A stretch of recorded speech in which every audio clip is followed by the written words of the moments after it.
Well, good evening, good evening, good evening to all of the loyal opposition joining us on the Marcia Week show this Friday, April the 19th. And certainly a joy and a pleasure to welcome you to our show tonight. We're looking forward to a great night. In just a few moments, a number of persons will be joining me, particularly Marcia herself. She's going to be joining me in just a few minutes, and we're looking forward to having a great show tonight. So welcome to all of you. I trust that you are hearing me okay. I trust you're receiving me all right. If you can just confirm that you're getting my audio loud and clear. And I want to make sure that as we go through the night, we have good audio, good visual, good video, and everything. So let me now. I'm going to take a minute to join, or should I say, to welcome people individually, because some persons said that I am not as good as Marcia in welcoming the folk to the show and I must confess that's a fact. Marcia is just unique. All right, she's just unique, and well, we all are. We all are very unique. We all have enormous potential, every single one of us. I As you know, I'm a rev. I'm a reverend. I'm an ordained minister. And as a result of that, I believe in the Bible. I'm a Christian. I'm a believer. I'm not a church goer. I'm a believer, because these days you don't really even know what is labeled Christianity, because there are quite a lot of people who consider themselves to be Christians. Sometimes you're left to ask the question, if they're serious about it. But good night, Pauline, too, from Maryland, and Remy M 6070, every one of you, good night. But as I was saying, I believe in the good book. I believe in the Bible as the word of God. I believe in Jesus Christ as my Lord and Savior. I believe he's the greatest influence the world has ever seen on the planet, and the one who's able to change the lives of men and women. So, and I make no apologies for that, right? We all have our different faiths and so on. I respect other faiths. I'm not going to take the time to be critical of them. I will preach the gospel. I will tell people about the Lord. You'll either accept him or reject him. That is entirely up to the individual. But I will say that there are one or two things I want to touch on tonight as we go into the night. All right, we are 280 persons already. Patrick, welcome. Angela, let me try this Marcia Weeks thing and see if I can get it done. All right, Patrick, welcome to you. Angela Jackman, Joshua Strawn, Jelbiz, good to have you. Lemuel Tell, good night to you as well. Everton Hunt, Pauline Maynard, a pleasure to have you. Victorious Queen, thank you, loud and clear. YZ's, welcome. Jefferson Sobers, great to have you. Just in time, I love it. Good to have you too, Jackie. Great to have you. Euclid King and Sir Alfred, so good to see you, my friend, out of New York City. Great to have you back with us again tonight. Tyrone, James, St. Ches, ADG, good to have you again tonight as well, my victorious queen. I tell you, I don't know what we would do without you, victorious queen. Tracy Barrow, Erin Nurse, a pleasure to have all of you. Joy and Faith, FX Trading, BB, Marcia. I know Marcia always keeps me on my toes, especially with the national anthem. So Marcia, don't forget tonight, please keep me on my toes. All right, keep me on my toes. Sandra Franklin, nice to have you. FX Trading, BB, great to have you. Let me see. Alice Murray. I'm going all the way back up to those who were on early. I came in actually and saw a couple of people on since something minutes to 4. Junie Rock, great to have you, born again. Yes, a pleasure to have you as well. So let me drop down here and see if I can pick up some of the others. Richard Burke, Vernon Garns, Sinclair Phillips, good night to you too. My goodness, Paul Messiah, great to see you too, Paul. Anthony Olivier. I tell you, Tammy Griffith, Richard Burke. Look, there are nearly 300 or something, y'all, that I have to say goodnight to, call your names, but it is fun. I'm having so much fun with this, but it's really, really nice to have all of you. Bev Griffith, Judith Ann Clark. Nice to have you, Lucinda Aline. Blessings and peace. Thank you. Good night. The government of the people of Barbados. Let the knowledge flow. The truth is on the show. Wow. Nat Grant. Thank you, Nat. And Beverly Prescott, Emerson Babb. Oh goodness, all of you, all of you. And you know, like I said, I can't match Marcia at this stuff. Marcia just has a phenomenal knack at it. She's just a natural in that area. And I respect that. You know, I'm different. And thank God I'm different. I don't believe I am anything other than what you're seeing. I'm a male. I believe in two genders. I believe in two sexes. I believe in the XX and XY chromosome. I hear some ridiculous individuals in this country who claim to be medical individuals talking about how there are more chromosomes than XX and XY. Yet, the brilliant, highly expertise scientists of the world, people who create these things, tell us that there are only two sets, XX and XY. I don't know where they're creating other elements from, but you know, I leave them with that. Okay, so good to see all of you. Marlene Marshall, a pleasure to have you back with us again. Good evening to you. Let me make sure I get this right. Ginetha Calendar. I hope I got that right, Ginetha. I hope I'm not, sabotaging your name in any way. Please forgive me if I am. Jack Murphy, Detective Columbo. But I thought that was Kemar Stewart. I didn't know that we had another detective on the show, but it's so nice to have you, Detective Columbo. Hazel Carrington, nice to have you too. Colin Clark, Mystic Angel, wonderful to have you. And Chester Fields, great to have you as well. Yes, we're burning up the lines, we're burning up the area, and we're looking forward to just a great night this evening. We have a number of special guests and one particular very special guest coming on later in the evening. And of course, we are expecting to be joined very shortly with the lady of the show, our host, Marcia Weeks. She'll be joining me in just a few minutes, and we want to hail her out. I know she's already zoomed in and checking in and, making sure everything goes well. Good night to you too, Sinclair Phillips. Yes, thank you, Marcia. Let me make sure you haven't given me the heads up yet. Okay.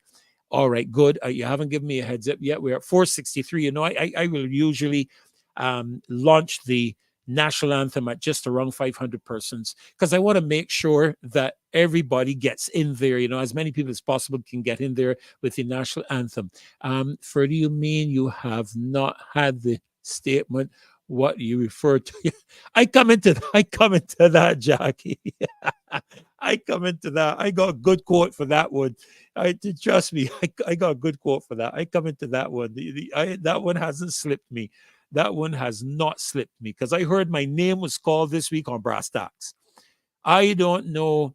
I am very happy to be one of the names and named among the esteemed group of individuals: Marcia Weeks, Ferdinand Nichols, Glenn Murray, Caswell Franklin, Rose Corbin, Maxine McLean, Kemar Stewart. I'm so proud to be named among a list of highly esteemed individuals who have maintained our humility. And we do so because we recognize the fact that there is a much higher power to whom we are answerable. And so we want to stay in our lane and keep in our lane as well. Far away, good night to you from Canada. Far, far away. Sounds like Shrek to me. But anyhow, far away land. Great to have you with us from Canada. Lena Bell, good night to you. Yes, it's a warm welcome back. Warm welcome back. It's been a nice day here in Barbados. For those of you who are not here, it's been a bit overcast and a bit of rain, but it's been a nice day. Cool, lovely day. I don't know what was in the northern parishes, but in the center parishes of St. George, we had a little bit of rain. Not much, just a little bit.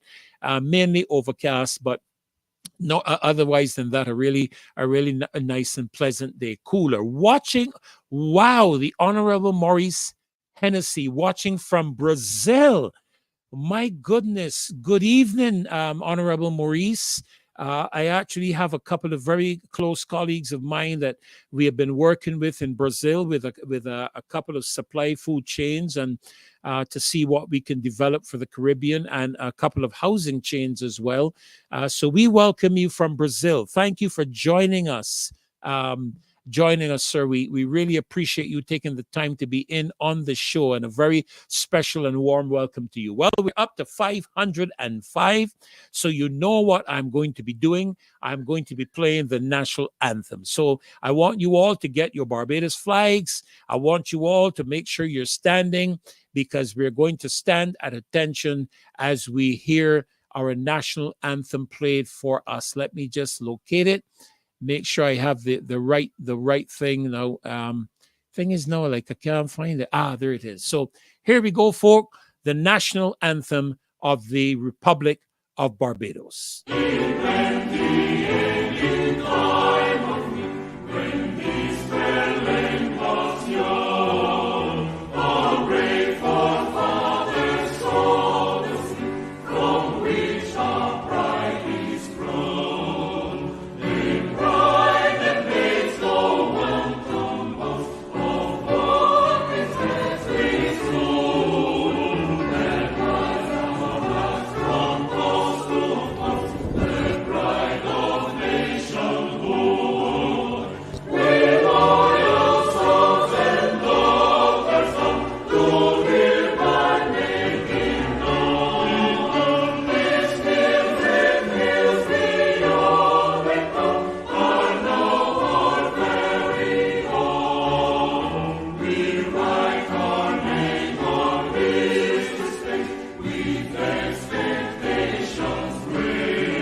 Well, praise God. Thank God for that great national anthem that we have. And we are definitely our stewards of our country. And I want to thank all of you for just standing to attention as we ought to for our national anthem. Now, let me quickly get down to some business of the evening before the others join me. Let me deal with a matter that arose this week, I understand, on a brass tacks program, where in listening to the extract that was sent to me, there was someone that spoke about our team and the marches that we have had, and suggesting that the members of the Democratic Labour Party join us on our marches. And the moderator at the time was a Miss Hines, or Dr. Hines. I don't normally call names, but I'm calling this name tonight. Dr. Hines, who I understand, I don't know, she's an operative of the Barbados Labour Party on brass tacks, and if she is, then I certainly would like to apply for a moderating responsibility at the brass tacks program on VOB, because I am a representative of the people of Barbados, the citizens of Barbados on this show. But I understand that there was a very disingenuous comment made regarding this team. And I was told, allegedly, that Dr. Hines called us some ragtag something or the other. Now, let me deal with this very quickly and very briefly. I am a minister of the faith, right? So I'm going to answer Dr. Hines from the word. So let me answer Dr. Hines and any other disingenuous operatives and members of the Barbados Labour Party who think that the only citizens of this country are Barbados Labour Party members and who speak with disingenuous, unmannerly, disrespectful manners to anyone who seems to not agree with their views and their points. So let me deal with that matter right off the bat. Here's how I want to respond to Dr. Hines. I have been advised by the Lord from his good book, a verse that I want to quote, and I want to give the reference so that Dr. Hines can go and read it. It is found in the book of Proverbs, chapter 26. And I'm reading verse 4 because verse 5 doesn't apply in this instance. It says this: do not answer a fool with his own stupidity, or you will be like him. That is the extent of my response. All right? That is it. I'm not saying anything more because the scripture advises me not to answer a fool in their stupidity. So I'm not going to do that. All right? My mother used to say to persons who were disrespectful and call persons names and so on that they were lacking in the rudiments of common decency. And I will say exactly that to Dr. Hines. You are a young upstart in the realm of politics. You need to sit down and learn at the feet of some more mature senior members of the politics of our country. You need to learn some of the things that have passed. You need to have a session maybe with Mr. Murray, who is one of the ragtag members or one of the members of the ragtag group that you think we are. But one thing is sure, this ragtag group has the government on its toes and on its P's and Q's. They've had to do a number of things because of this ragtag group. And I'm thankful to be a part of it. And we have open invitations to the Democratic Labour Party, to the unions, to anybody who wants to come and march with us. And indeed, it is entirely up to individuals to choose whether they want to or not. But for you to dare to call the group who is marching a ragtag group because you don't qualify and you don't measure up to the level and standard that we have is, to say the least, disingenuous, unmannerly, and disrespectful. Maybe you need to go and learn some common decency. And if you can take me up on brass tacks all you like. You can talk there all you like. The people of this country know who I am. A number of the persons know who I am, know my family. We are not Johnny-come-latelys like some of us who now get promoted to a talking program and get the publicity through a talk program. I didn't get my publicity through VOB and through a talking program. I got my credibility, and people got to know me by virtue of my skill, my efforts, my ministry, and my contribution to my Barbadian society. All right, so that is the extent to which I'm going to deal with that matter and simply indicate that I'm happy to be a part of the ragtag group. So that aside, okay, we're done with that. Now, let's get back to the business of what we're dealing with in government. We have a number of things to address in the show tonight. We're still dealing with matters of the economy. We're still going to be dealing with matters to do with Jules River. And in addition to that, we're also going to be dealing with a couple of other areas. And I'm just making sure I'm checking my information to make sure I don't put you wrong. We're going to be looking at this matter to do with the Honorable DUGUID and the steel houses. I must say, I am, I sit and I listen and I learn from so many. Peter Way asked him why is he behaving like a heart attack. No, I don't have a heart attack, Pete. It's just my passion. This is just how I am. I can be very cool though. I can sit and I can talk really quite cool and quite calmly. I have a capacity to do that. But you do not push the wrong button with me. All right. My mother was like that. She would be very cool. You push the wrong button with my mother and she will put you in your place. And that is exactly what I've done. And that matter is over. So I'm just leaving. I'm going to remain respectful, but I'm going to speak firmly. I'm going to speak passionately, and I'm going to make clear statements that nobody can argue with me and pull back on the matter. All right. So we expect to have a really great time tonight. We're going to be looking at these steel houses. I think they're probably better spelled S-T-E-A-L, steel, rather than S-T-E-E-L. And I remember some years ago, there was a colleague well, not a colleague, a client of mine whose wife bought a BMW from me at a particular international institution in the country. And they went to the government to present. I won't state who was the prime minister or the minister of finance at the time. They went to the government to present steel homes. Steel homes is nothing new. Nothing new. We had this matter placed before government years ago, and I can prove it. How many of you all remember there was a steel model house placed on the lawn of in front of the Digicel building in Warrens? A sample was placed there. This is nothing new. And China, and I respectfully express this, China has carried a reputation of producing below quality items.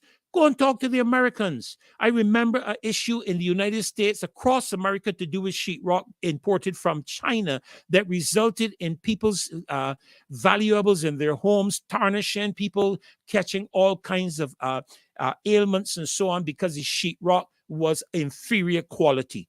And I myself and my wife particularly has attempted to import things. She's attempted to import Christmas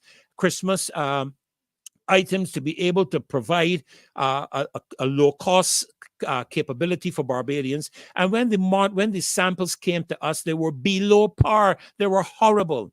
And in my travels to the Cayman Islands, I remember speaking with a former candidate that ran in the elections there. His wife is Chinese, and they operated the holiday there. And I spoke with her, and she made this comment to me. She said, Reverend, if you are not in China or you do not have somebody in China to ensure that what you order is placed into your container, don't order anything from China. That is what a Chinese said to me. Okay, so we have every right to be dealing with this matter of the Honorable DUGUID and the steel houses. We want food, not concrete. What is the government's plan for food safety? That will be touched on tonight. I heard in the last show that you had that Marcia and several others touched on the matter of some Indian students that seemed to have been some type of a scam or something of that nature affecting them. And as they made their way here to Barbados on the guise of getting education here in Barbados, we'll be looking at the fact that the new opposition office opens up today.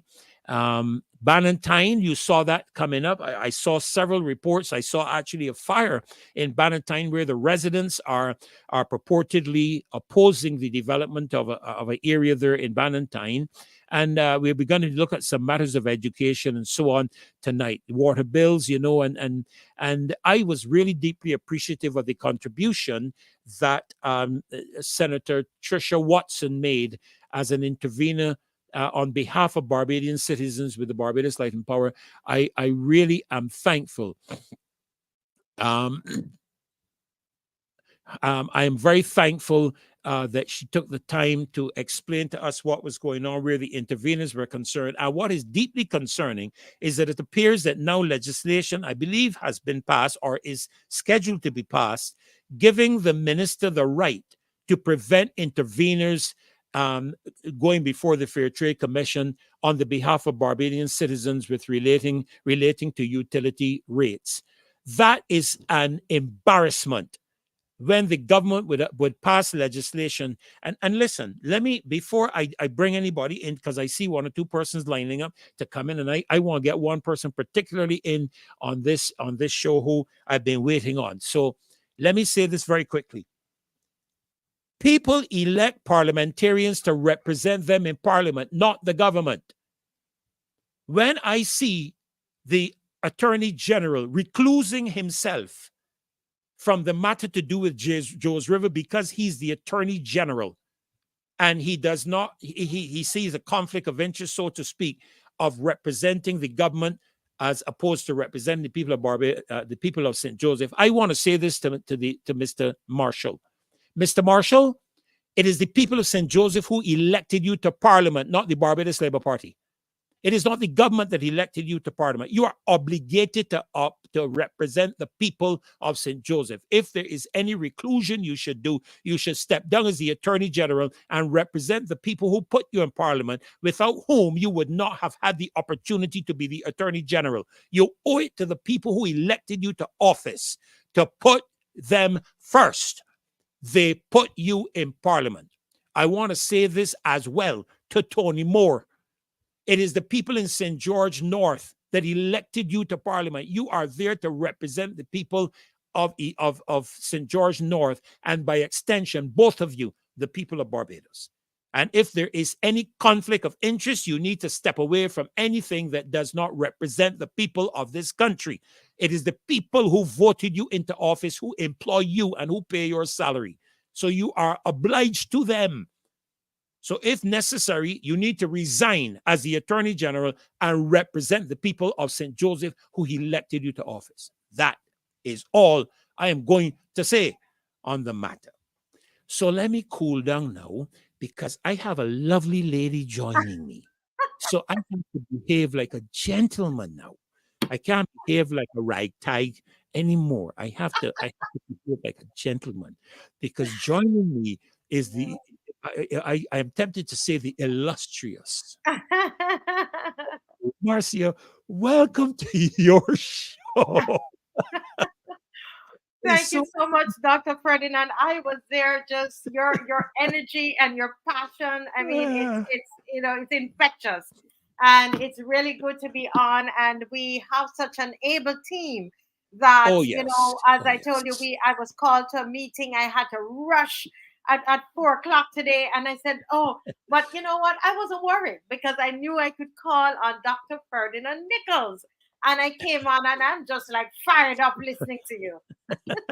Well, I spent a short time in the Scouts, Marcia, and I learned the motto, I think, is what? Be prepared. I think is Yes, the yes, motto. yes, And so in a sense, you have to be ready, even at, as you serve the Lord, as a minister and as a Christian. Set aside my ordination and all of that. As a believer, yes, you really have to be ready in what does the scripture say? Be instant in season and yes, out of season. So, we always have to be ready. We never know what's going to present itself to us. And so we always have to be ready for the unexpected. But it's yes, so nice yes. to have you join us tonight. And I'm looking forward to It's just great, sitting back. and Dr. Ferdinand. I mean, it's great. I heard you mentioned about the water bills, and Yes. I want Barbadians. Good evening, everybody. I was talking to you and not to you. Good evening, loyal opposition. Well, Loyal opposition. Listen, you we go can't ahead. stop. You We go ahead can't and teach stop. me that. You go ahead and Loyal teach me that. opposition. Loyal opposition. We cannot stop. Yes. We Yes. just Yes. cannot stop. We cannot think that because we have, there is Ralph Thorne, who is a leader of the opposition. We have senators now, who are their opposition senators, that we're going to stop. Yes. Listen, this does not stop, because this That's right. country is our country. That's And correct. and That's this correct. this thing with this water rate, my question to you and to me, what are we going to do about this? What are we going to do about the fact that a lot of us are paying more for taxes? Check your water bill. Anybody check your water bill? People are messaging me and sending me their water bill. What are we going to do about the fact that quite a number of persons in Barbados, they're paying more taxes than they're paying for water that they're using? Mm-hmm. Mm-hmm. What are we doing about that? And that is a question that we have to stop and ask ourselves. And Kimar has been raising this issue, Dr. Ferdinand, for a long time. Yes. Yes. He has been. He has been.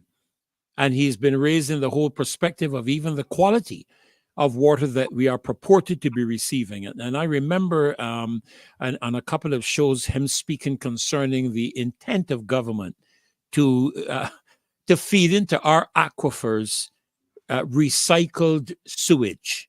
Mm-hmm. And to be honest with you, Marcia, I think I heard the comment that quality was not good enough to put out into the water because of the impact and damage it would have on our reefs and so on. but Yes. we are not as good as the fish and the reefs. You can put it into the aquifers for us human beings to consume, but you can't put it in the sea because of how it will affect our environment. i Mm, i, I have a challenge with that, big yeah. challenge. I think Barbadians, we have got to begin once again. Don't let it die off. We're gonna have to begin to write some letters, do something. We have our marches, there's a writing of letters, contacting your MPs, making noise, use your WhatsApp, use Facebook, use whatever, use Instagram, and make a fuss about this. There's no way we should be paying more taxes than water. That That's doesn't make right, that's sense. right. I wonder where else in the world that happens. You Crazy, know, absolutely crazy. so yeah, somebody says here we need to be able to shut down the country. Yes, I think that is what is needed. The challenge that we have, I don't know, Captain, how long you've been watching. The challenge that we have with that is the unions. The unions are in bed with the government, so it is very, very difficult for people to, to say we're going to lock down the country for a week.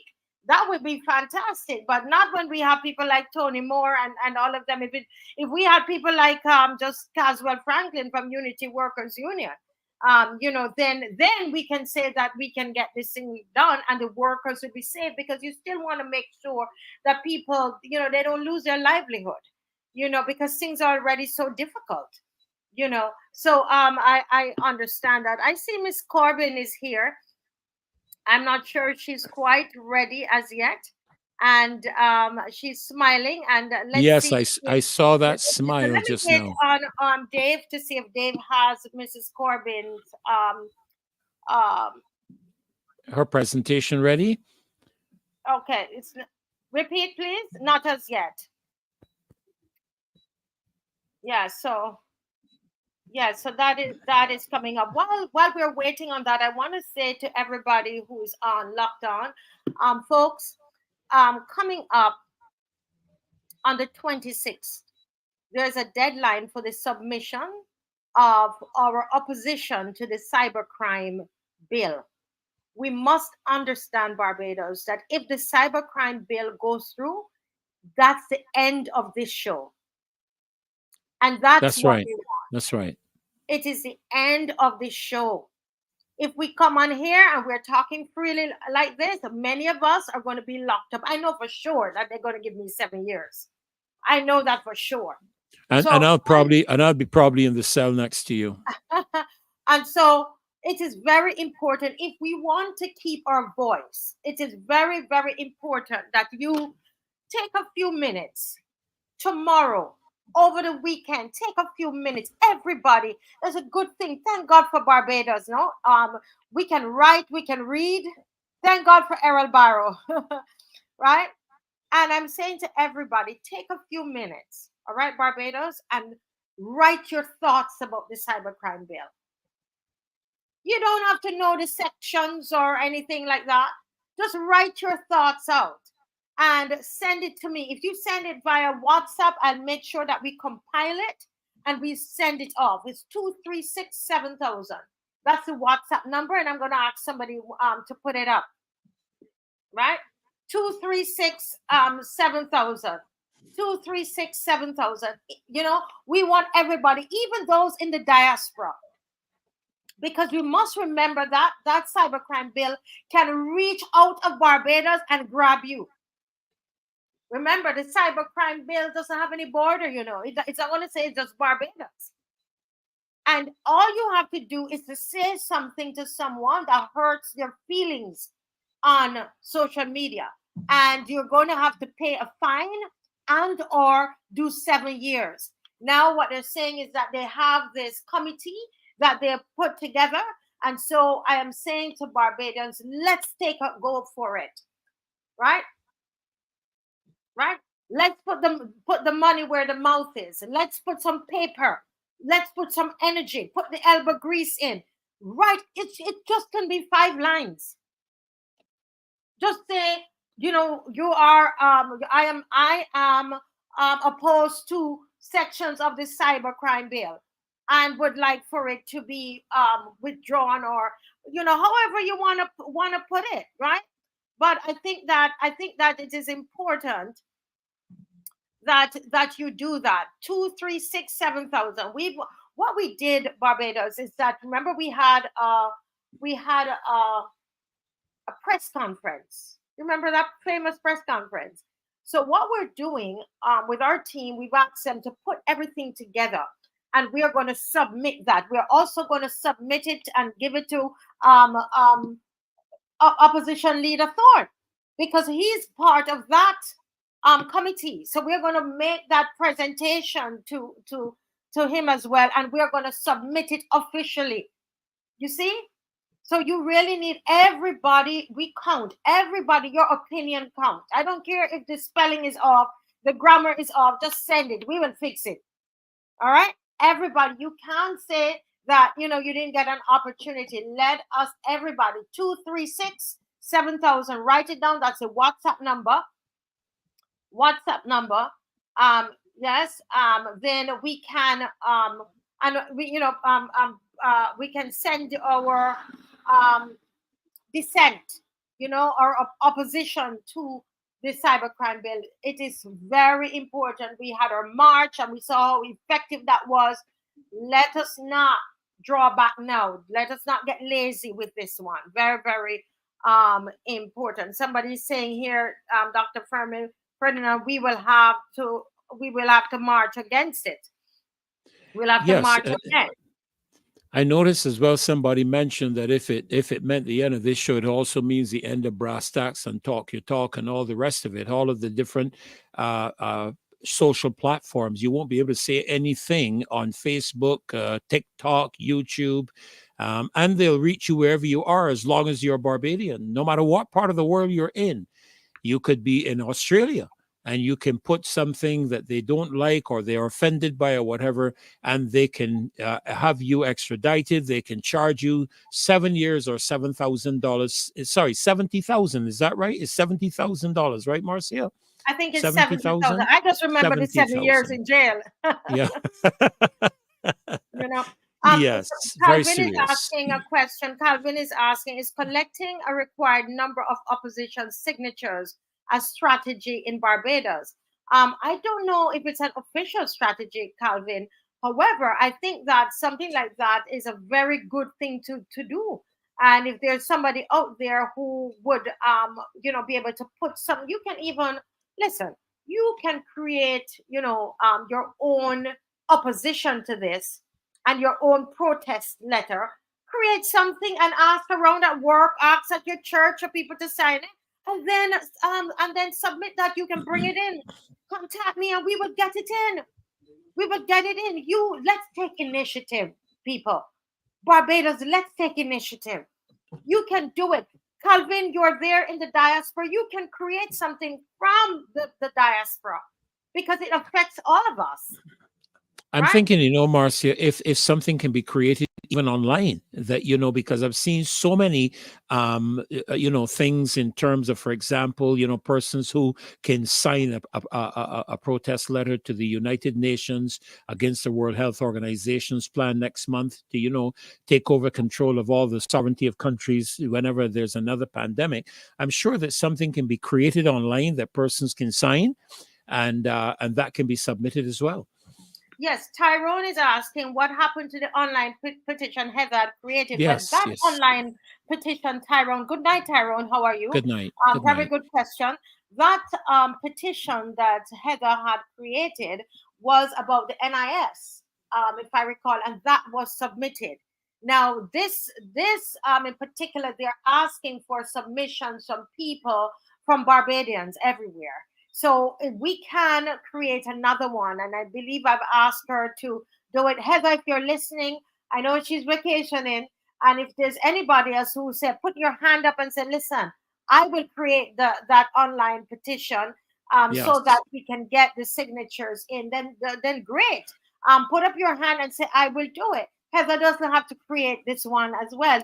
Tyrone? I think even the more the merrier, Marcia. There can be so many different persons that can put up the petitions, because we do have a large representation of Barbados around the world, in Atlanta, in New York, in Brooklyn, in England, in Canada. There's a large diaspora of Barbadians, and it's going to affect you no matter where you are. You Yes. know, Yeah. yeah, Anderson Thompson says Bajans must put their action where their where mouth their is, and mouth that's is. where Yes, and we do, yes. as Barbadians, we do. We've been hitting the roads, we've been doing the marches. Now we're going to do another type of action, another type of action. Myself, we're making it easy for you. You could just write a WhatsApp. Everybody, most people are on WhatsApp, and don't forget the area code is 246. Okay, write a WhatsApp, send it to us, and we will make sure, I tell you, we will make sure I have some able persons that are working with us free of cost. They just love Barbados. They are loyal opposition members. They love Barbados, and they're serving Barbados, and they will collate all of that, and we are going to make sure it is submitted. And if you feel like you want to create a petition and go in town, go and stand up in town and ask people to sign it. Do Yes, something. yes, Do yes. something. When all is said and done, you will remember that you did something to push back this cybercrime bill. Yes? And they can get on the brass tacks programs and talk your talk too, Marcia, and they can promote those petitions and encourage people, because it's a Barbadian thing. This is nothing to do with a political party. This is nothing to do with government or any of that. This is to do with the rights of the citizens of Barbados, and the rights under the United Nations Charter of Human Rights, for us to be able to express ourselves freely without fear of any recourse of any kind, and our constitution as well. And so Correct. we want to encourage as many of you. We often have as much of over 1,000 people. And Marcia, this is going to be viewed by nearly 10,000 people when we complete tonight. And so here on the show, we want to encourage those of you who are going to be viewing this show even after we are finished, to develop your online petition or writing to the Marcia Week Show at 236-7000. WhatsApp that number and send your contribution, your comments in with regards to the cybercrime bill. I think it's on Barbados, www.barbadosgov.bb or something like that. Can you remember, Mars, where they No, if, can if view that? people want to, all you have to do is type in Barbados cybercrime bill, and it's And it something will is turn, going to come up. yes, That's the it's going thing to with come up. That's the thing with Yeah, Google. And for those of you who are yes, saying that all of this talk and nothing is being done, I want to say to you that you probably are very new to the show. One of the yes, reasons that bill did not go through, it is because of this show. It's because of other podcasts. Thank God for Bongo Lights and Lumumba and everybody else who've been pushing. yes, So it is the people of Barbados, by the way, have pushed that back, and not just that, but quite a number of other initiatives and other things that they wanted to push on us. So I wouldn't say that Barbadians only have been talking. We have been putting some action, and I want to commend my Barbadian people for yes, standing up and absolutely, for what they have been doing. absolutely. I see the general is here. Yeah, and I see Rose Corbin is here, and we were talking so that Rose Corbin's presentation could be ready. So let me just ask Rose, say good night to Rose. Good night, Rose. How are you? Good night to you. Good So good evening, to have you with us everybody. tonight, Good to be to see here. your Good lovely to be smiling here. face. Good to be here again amongst you and with all those who join us faithfully and encourage us in the chat and are here with us. I was somewhere yesterday evening, and someone who hadn't seen me for a while was so eager to see me. She said, Rosie, I watch the Marcia Week show every night. And I want you to know that the majority of the people on the show who tune in are public servants, Oh, Yes, she said that. She said, yeah, yes, they're dearie. public servants, and she is a public servant. in good standing. So Okay. we've got that support out there, and I Wonderful, appreciate wonderful. it very much.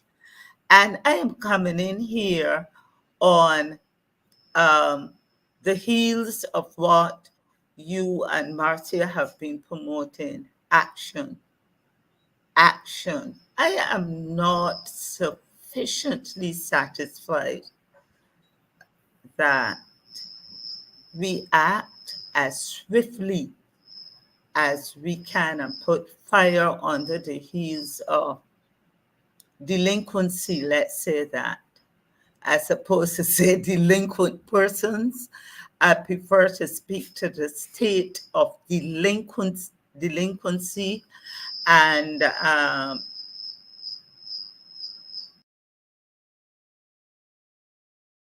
think that we act enough.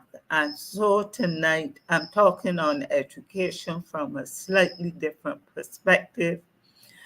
And I want to look at the common entrance exam. Sometime later, when we speak more to education reform, um, I will do a more historical overview on the origin of the common entrance exam and whether to do we move from here or from there.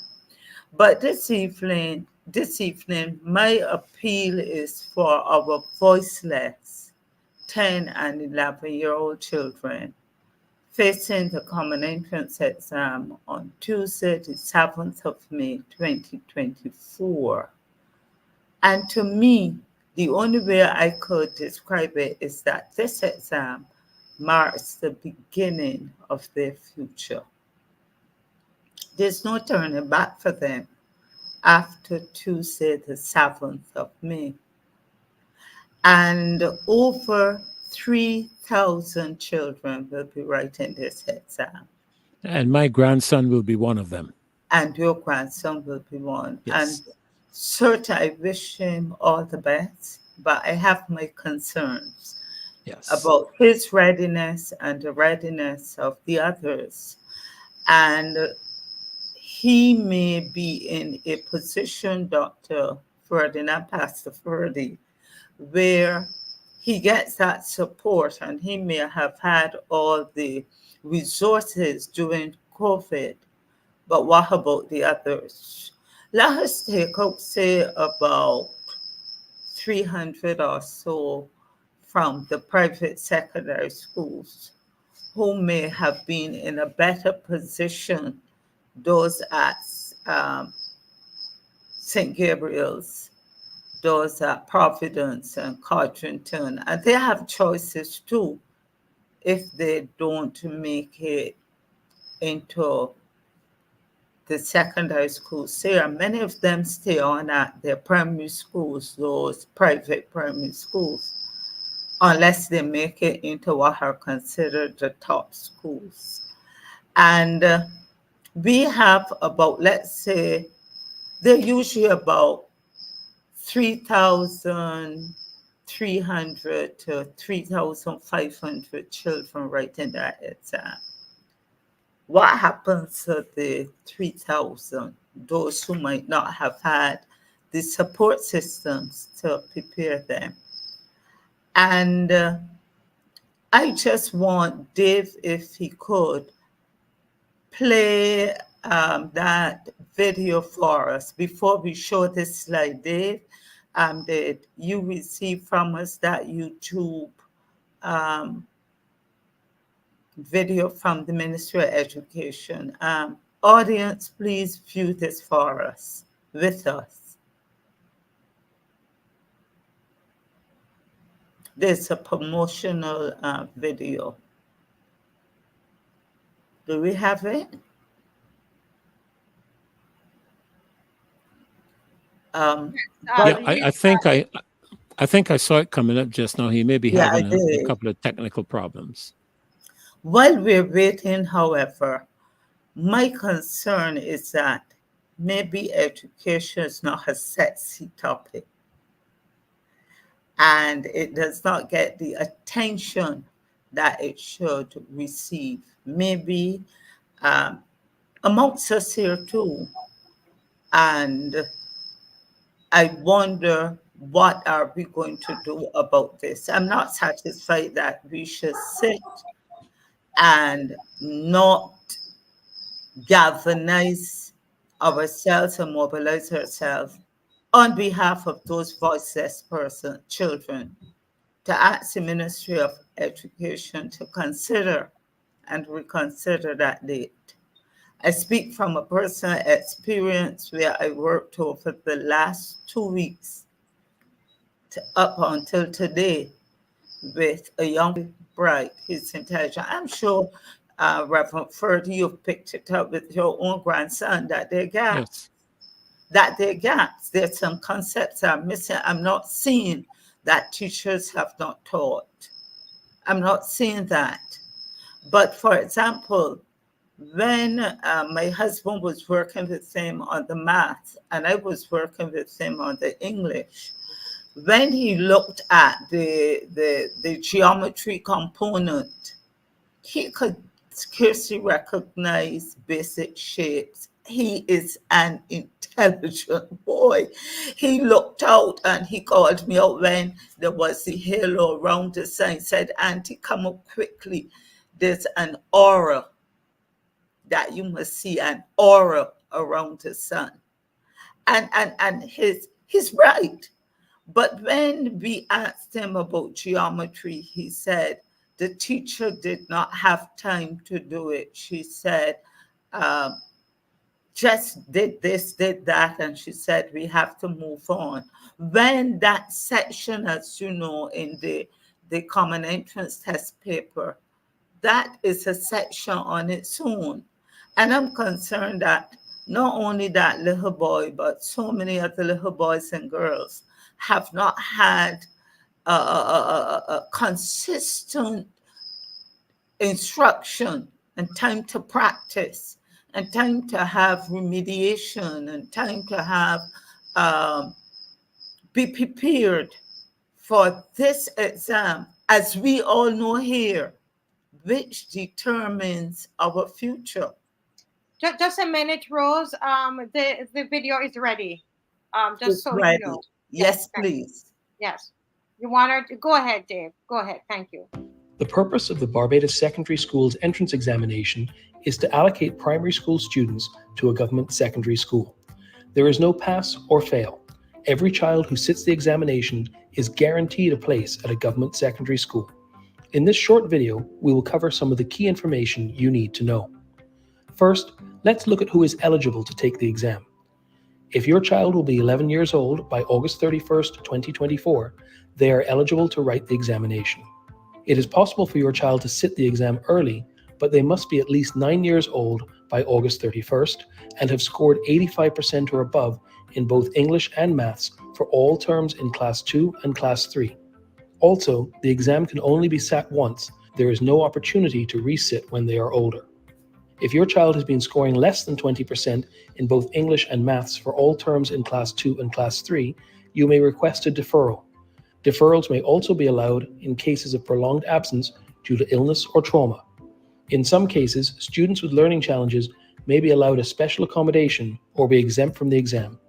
Please see the special request form or contact the ministry for more information. There are a number of forms that need to be completed before your child can take the exam. These forms will be accessible from February 5th to February 16th, 2024.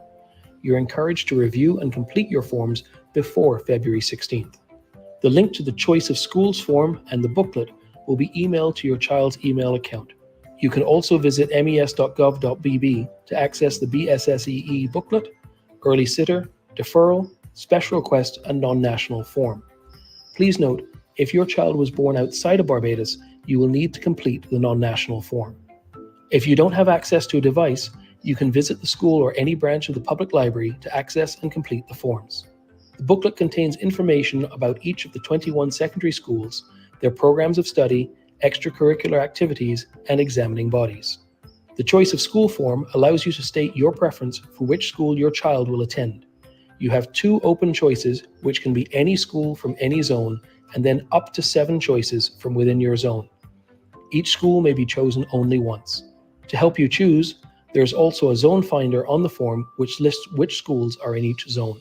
Schools should be chosen in their order of preference, with your most preferred at the top. If you wish your child to attend a private secondary school, you can check the box labelled Private. Private will be the last school option for your child. The Barbados Secondary School Entrance Examination will take place on May 7th, 2024. It will begin at 9 a.m. and finish around 1 p.m. Please ensure that your child arrives early and has all necessary items for the exam. If your child is unable to write the examination due to illness or trauma, you will need to provide a medical certificate, and arrangements will be made for the child to sit an alternate exam. If your child becomes ill during the examination, they may be awarded a score based on completed work or may be permitted to sit the alternate exam. Results are normally available 4 to 6 weeks after the exam. Allocations are done by a computer based on your child's address, which determines the zone with the requirement that 30% of the students must be from that zone, the order of school choices, the number of students to be allocated to each school, and the child's total converted score for the examination. Cutoff marks are not predetermined for each school. They are known only after the last child has been allocated.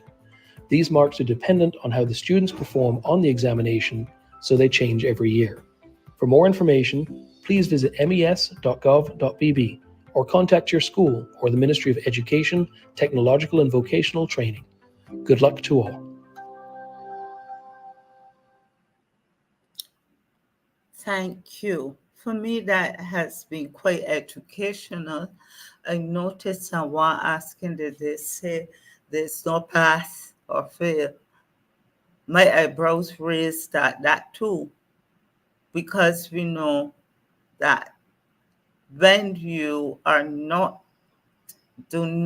have not gained entrance into certain schools, you are considered to have failed.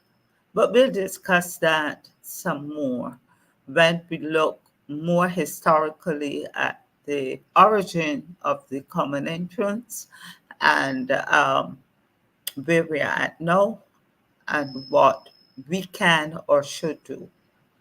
But I noticed they said that the exam, there can be deferral.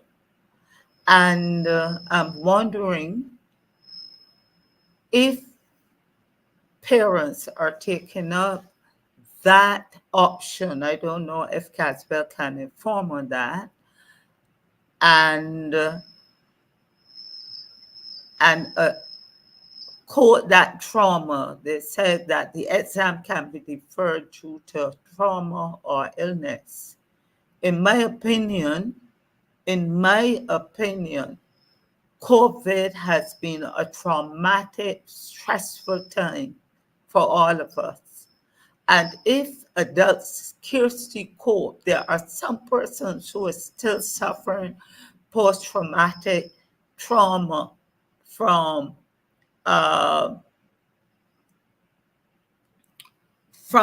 COVID. Only today I was wondering, how did I get through COVID, particularly when it was combined with the ash fall? And if as adults we say that children are resilient, but I think we've taken their resilience for granted and for too long. And I am appealing to the parents, the guardians, the family, the friends, the church, for all those who are involved, to let's mobilize and go by the Ministry of Education before the 6th of May, the 7th, the day, whatever it is of May, the 7th of May, and say you cannot do this, children. My son is going to be 38 this year. I can sit back and say it doesn't concern me, but it does. These are our nation's children. And I was talking to a former principal, and she said, we will see what happens in the years ahead because of what these children have experienced for the last 2 years. And I am saying, what are we going to do? We've marched for the cyber bullying bill. We have marched for NIS. We have marched for other issues. But what are we going to do for these 3,000 voiceless children whose future begins and ends of sort on the 7th of May 2024? We should do something about this.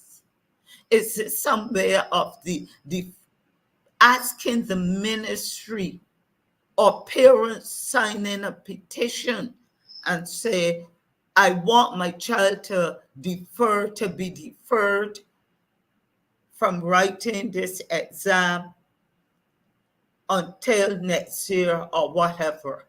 Yeah. And look here at January 11, 2024, when it was announced, January, last term, a term has gone, vacation has come and gone, vacation finishes today, and school reopens next week, and thereafter, soon after the exam. And on the 11th of January, 2024, it was reported in Barbados Today, I got this from Barbados Today, that BUT was unhappy with the proposed common entrance date a day after the ministry announced it as May the 7th. And this is what the president of the BUT said. The BUT is of the opinion that an early June date would be more adequate for those persons who are sitting the Barbados Secondary School's entrance exam. Next slide, please. He continues, I'm confident, based on what was said by the class 4 teachers who delivered the instruction, that the students will benefit from additional time, given the fact that there were so many interruptions at various schools throughout the year. We also want to state, too, that over the past 2 or 3 years, some form of consultation with teachers and the union with regards to the common entrance date, and we're taken aback that that wasn't the case this year. No consultation on the dates. And I think more than ever, there should have been consideration. These children, unlike the ones who sat last year that would have had more consistent teaching before COVID hit hard, this particular group would have missed at least 2 dedicated years of instruction for preparation. And I'm going to talk sometime later about the common entrance. The common entrance isn't rocket science. The common entrance, or I may be a dinosaur then, but the common entrance is not all that it is made out to be. Now, I am looking also at another slide here that I want to share and share quickly, Dave. The opposition senator backs 11 plus delay. And this is by Barbados Today on the 26th of March. During Monday's debate on the Appropriation Bill 2024 in the upper house, she said, that is Senator Tricia Watson. She said, despite the government recognizing the need to put its education reform plans on hold until 2026, it still refused to budge in allotting extra time to students and parents who have been expressing reservations with the current May 7 exam date. And she says, how can the government give the DUGUID planners and managers the highly educated and well remunerated consultants extra time. But 10-year-olds and 11-year-olds who have common entrance this year cannot get a little extra time. Why is the government so hard and fast?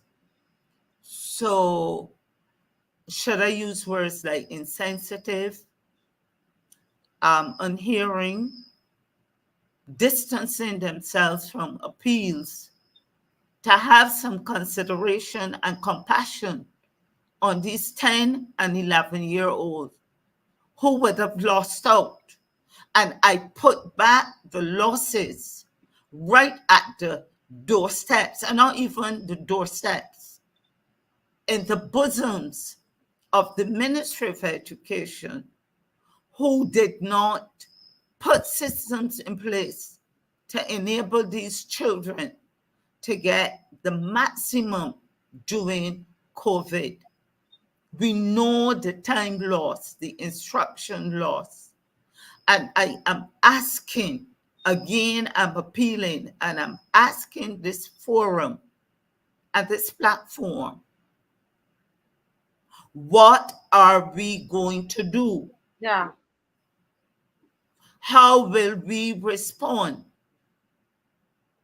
These are the ones who do not have a voice. Yes. And these are the ones who will be affected for a lifetime. And I'm wondering, someone asked me only today, is it to prove a point that the common entrance is failing so that the Ministry of Education can pursue and persist with this widespread transformation that is proposed? Someone has asked if this is what is underpinning their resistance to the BUT, particularly who they claim as stakeholders and partners. In fact, there are the key stakeholders and partners representing the teachers. It's not just a union, but it's a collective of teachers that they are representing and that they're speaking for. And they're not listening to the BUT. And I am wondering, I did look, I do not let my reasoning and my mind, my thinking become so subjective. I thought that I would have been subjective, but hearing that put forward, is it that they are persisting so that they can look at the results and tell us, look at this year's result. Look how poorly the children have done in this exam. It's not worth it. So let us pursue with this whole widespread reform that's being proposed. Is there something underlying and underpinning that is holding back? Where is the compassion from the minister? They're still talking about transformation and giving our children opportunities, equal opportunity. Well, this one does not speak to equal opportunity. It speaks to marginalizing. What are we going to do, Marcia? What are we going to do, Caswell and Dr. Ferdinand, and all of you out there who are listening? It is about those 3,000 children that represent at least 3,000 households or more, plus the grannies and the mummies and the daddies and everybody. What are we going to do? Very good questions, Mrs. Corbin. Very good questions. We have I'm very great. I mean, it's a great presentation. I was actually thinking about this today because I help to prepare students at the common entrance, and I can tell you they do need a little more time. They really do need a little more time. There's been a lot of disruptions, Mr. Franklin, with the schools, etc. And I think that it is fair to answer it. What I don't understand why, if the BUT they answer it. This is something that they said, that it's not working for them. It's not the best thing to do. But then we don't hear from them. And again, my thing is, where's the teeth? What are they really all about? I throw it out to Mr. Franklin. Mr. Franklin, what should the parents do? Good night, sir. Welcome. This is a very serious issue, and the way that Mrs. Corbin has put it is, these are over 3,000 children who do not have a voice. And for some reason, I don't understand what happened to these parents if they think somebody put something over. Ooh, there's a noise coming through, Mr. Franklin. They have no noises next to me. Okay. Nothing. I'm completely silent around me. You're completely silent. Yeah. So over to you, Mr. Franklin. Your thoughts on this? Good night, everyone, and I'm happy to be here again tonight. But I'm glad that Rose raised this issue, because I've been hearing some talk about it, and I've been listening. The teachers are the professionals in this area. Listen to the professionals. Listen to the people who know the children intimately, because nobody in the ministry, unless they have a child or got some close relatives as a child, they will not know what the children did or how they are doing. The teachers, people like to discount teachers. I tell people that teachers are probably the most important people you can have, because Freddie, you're a priest. Marcy, you're an actor, producer, whatever else kind of things. I am whatever I am. But all of us came from teachers. That's right. The teachers produced us. If we didn't have teachers, we bought the place doing crap. So people must understand the value of teachers. So when the teachers give their opinion, professional opinion, this knucklehead government, I don't want to call them knucklehead, but I can't find a better word, should listen. Rose might be right when they say they're trying to make the common entrance fail. And everybody is coming up. And I even saw a comment that's talking about it's a relic for the British colonial and all kind of stuff. That is people who listen to other people and don't understand. Let me tell you something, see? Barbados and any place in the world need high flyers. I'm going to choke myself and say this, but there's a place for Harrison College. There is a place for Harrison College. You produce high flyers. You can't dumb down everybody. I'm trying to bring everybody to the same level. Then you will not have the engineers, the doctors, the lawyers, the planners, the thinkers. If you decide, well, you can put anybody from whichever educational attainment and put them in the same class, because the class will proceed at the level of the slowest fella. I am not saying to leave back any slow person, but put them in the place. For instance, when you doing O levels, or don't call O levels now, they call them CXE. The people who went to Harrison College could probably do this in 4 years. But people who went to other schools should be doing them in 5 or 6. Don't try to get everybody to at the same level at the same time because you're a particular age. It does not make sense. It has never made sense. Because people, I know a friend of mine, he went to St. Leonard's because in those days you used to fail the common entrance and then they would allocate you to St. Leonard's if you lived near the area, that kind of thing. He is doctor today and in demand and in demand, but he failed. He didn't fail. He just developed at a slower pace, and he went and developed beyond a lot of the people who went to Harrison College, who went to Commonwealth, who went to Lodge, and he has attained more than most of us. All right.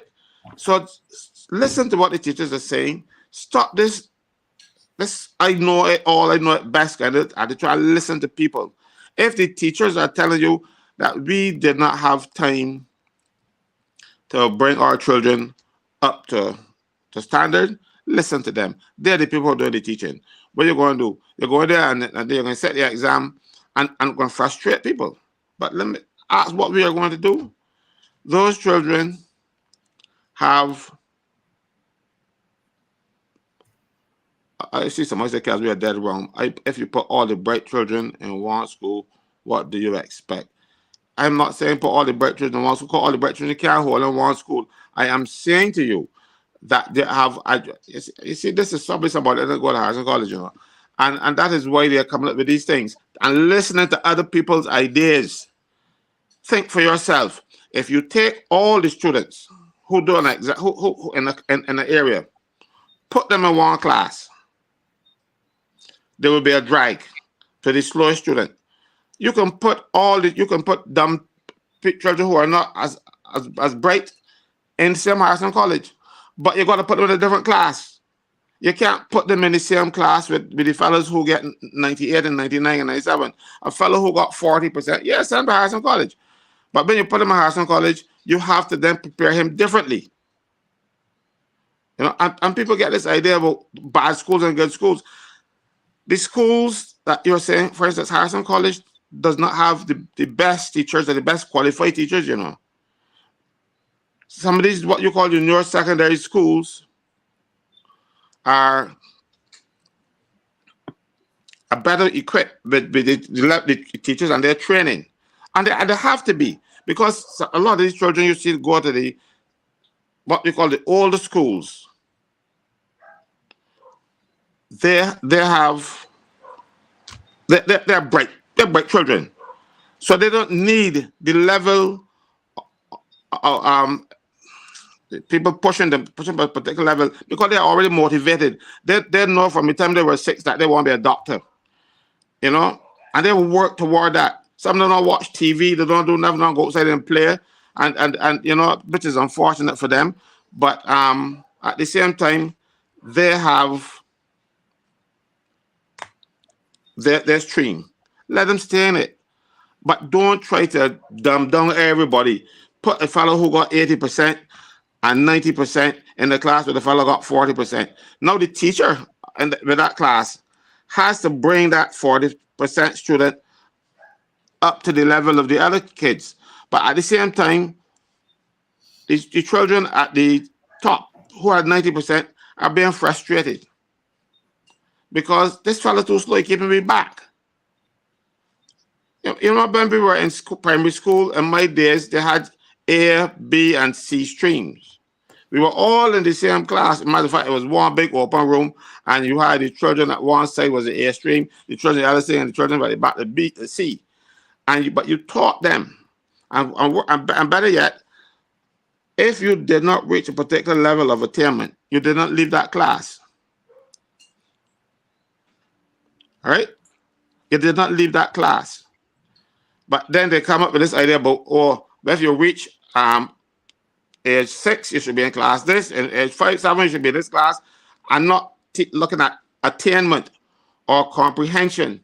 And as a result, we have a lot of children who are being left back. You have children right now going to secondary schools, allocated to secondary schools, who cannot read. Yeah. So Mr. Franklin, because we have, I mean, this is a topic that I think Mrs. Corbin, you've opened up an answerness here, because really and truly, I know we're dealing with lots of different issues, but this is a very important issue because, as Mrs. Corbin has put it, you know, there are over 3,000 children. We're talking about children here, and if you did it for all the other groups during COVID. Why is this group being punished all the way May 7th? There's actually also, I don't know how they plan to do the logistics on this, but I know for sure that there are at least two CXC exams that are on that day, big exams that are on that day. They're CXC exams. So I'm not sure the logistics and all of that. But I'm also saying to the BUT, where we didn't hear anything else from you. You know, where are the parents? Parents, You know, I don't have any children doing the common entrance at the moment. I teach children to do the common entrance. I have a heart for these kids. But what about you? It's your child. And as Mrs. Corbin is saying, get out their parents. What are we going to do? What are some of the suggestions? People are suggesting that we picket the Ministry of Education. Remember, the law says that, based on what I understand and what the police have explained and what I've read, you can protest in front of the Ministry of Education. It has to be at least 200 yards away from there, which is when I did the protest. I was by the funeral home. So we have to figure out, you know, we say these things, but we have to be practical about it, and let's think about whatever is going to happen needs to happen in the week coming up, because we need to take a stand on behalf of these children. Dr. Ferdinand, any thoughts before we move on? Well, I want to endorse one area that that Kazo spoke about, and that is the professionals, the teachers. You know, I'm puzzled. I was making some notes. The teachers are the professionals in education, and not just from the aspect of their ability to teach. I know many teachers that are much more than teachers to students. There are, in some instances, psychologists. There are some instances, counselors. There are some instances, advisors to these children, because some of these children can come from problematic environments that will affect their performances in school. I mean, the teachers are a holistic group of individuals, not just the academia component, but they're also dealing with some of the social issues that the students are dealing with. And I'm puzzled to understand how the government is prepared to listen to external consultants and not prepared to listen to our local professionals who have indicated the need for an extension. But I want to endorse as well, Marcia, what you're saying. If the Barbados Union of Teachers is supposed to be representing the teachers of the schools in Barbados, why are they not speaking out at this particular point in time? I believe that the two most powerful groupings at this moment, Marcia, are the teachers and the parents. And maybe the parents can engage at a PTA, indicating to the school, look, I am not prepared to send my child. We are not sending our children to the common entrance because I don't believe the government is going to take people seriously until the people in Barbados start to act seriously. And so, in terms of this position, I agree that there needs to be an extension. Our children have been through a very difficult period, very, very difficult period. They were shut in, there were lockdowns. For goodness sake, they couldn't even go outside in some instances, their own homes. Our lockdown perspectives were to the point where people didn't even go outside of their homes.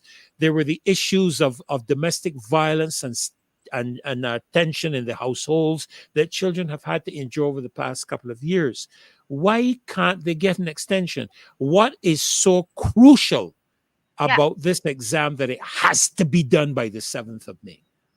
You know, What? and you know, Dr. Ferdinand, the last thing we'll say tonight on this issue, because we're going to continue this up until on Sunday, because Monday school starts back. We want to keep on this, Mr. Franklin. I want to say the other thing is that it is, you know, we know that unless you are middle, well, upper to middle class or middle to upper class, whatever you call it in here, because you know what I mean, and you can afford lessons, your child could be bright as the morning star. You understand? If they don't have the lessons, we all know. I had 3 sons who came through this system. Listen, it is a lessons. Thank God for lessons. Yes, and so yes, we are at the yes. mercy at lessons and paying money, even though we're paying taxes. You know, for children to go to school. We have our children in the public school. We pay more taxes than anybody else in the Caribbean, and we still have to go in our pockets again and pay for lessons. And then now you're going to tell us now the children whether they're ready or not. So guess what? We're going to dig, parents now, Mrs. Corbin, going to dig in their pockets more for more money to send the children to lessons. And money that we don't have. Money But that we Marcia, don't have, and putting the children on a lot of stress. Families are under stress. But Marcia, if I understand the recording that I just heard, did I just hear that pass or fail, a position is guaranteed in the government secondary school for you? So the question is then left to ask, why do I need to send my child to all these extra lessons? Isn't that it doesn't seem that that is a matter anymore? Because whether they fail or pass, you're going through. And I will say this quickly before I know you want to move on to a couple of other things.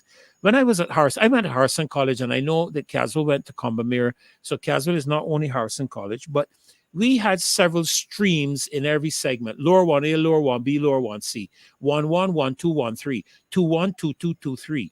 And it didn't necessarily treat to your brilliance, although we did find that some of the more brilliant students were in the 1-1s, the 2-1s, and so on. But we have a lot of students that were in the 3-3, 4-3, and 5-3 that excel beyond some of the students that were in 5-1, 4-1, and so on. So, I am not going to advocate necessarily for that type of segregation, if you want to call it, because there's no way you're really going to know how brilliant a student is until they begin to apply themselves. And you may have a student in 5-3 that goes way beyond a student in 5-1. And we have seen that. I think I just saw a comment made, I believe it was by Alvin, that the principal of Harrison College was educated at St. Leonard's School.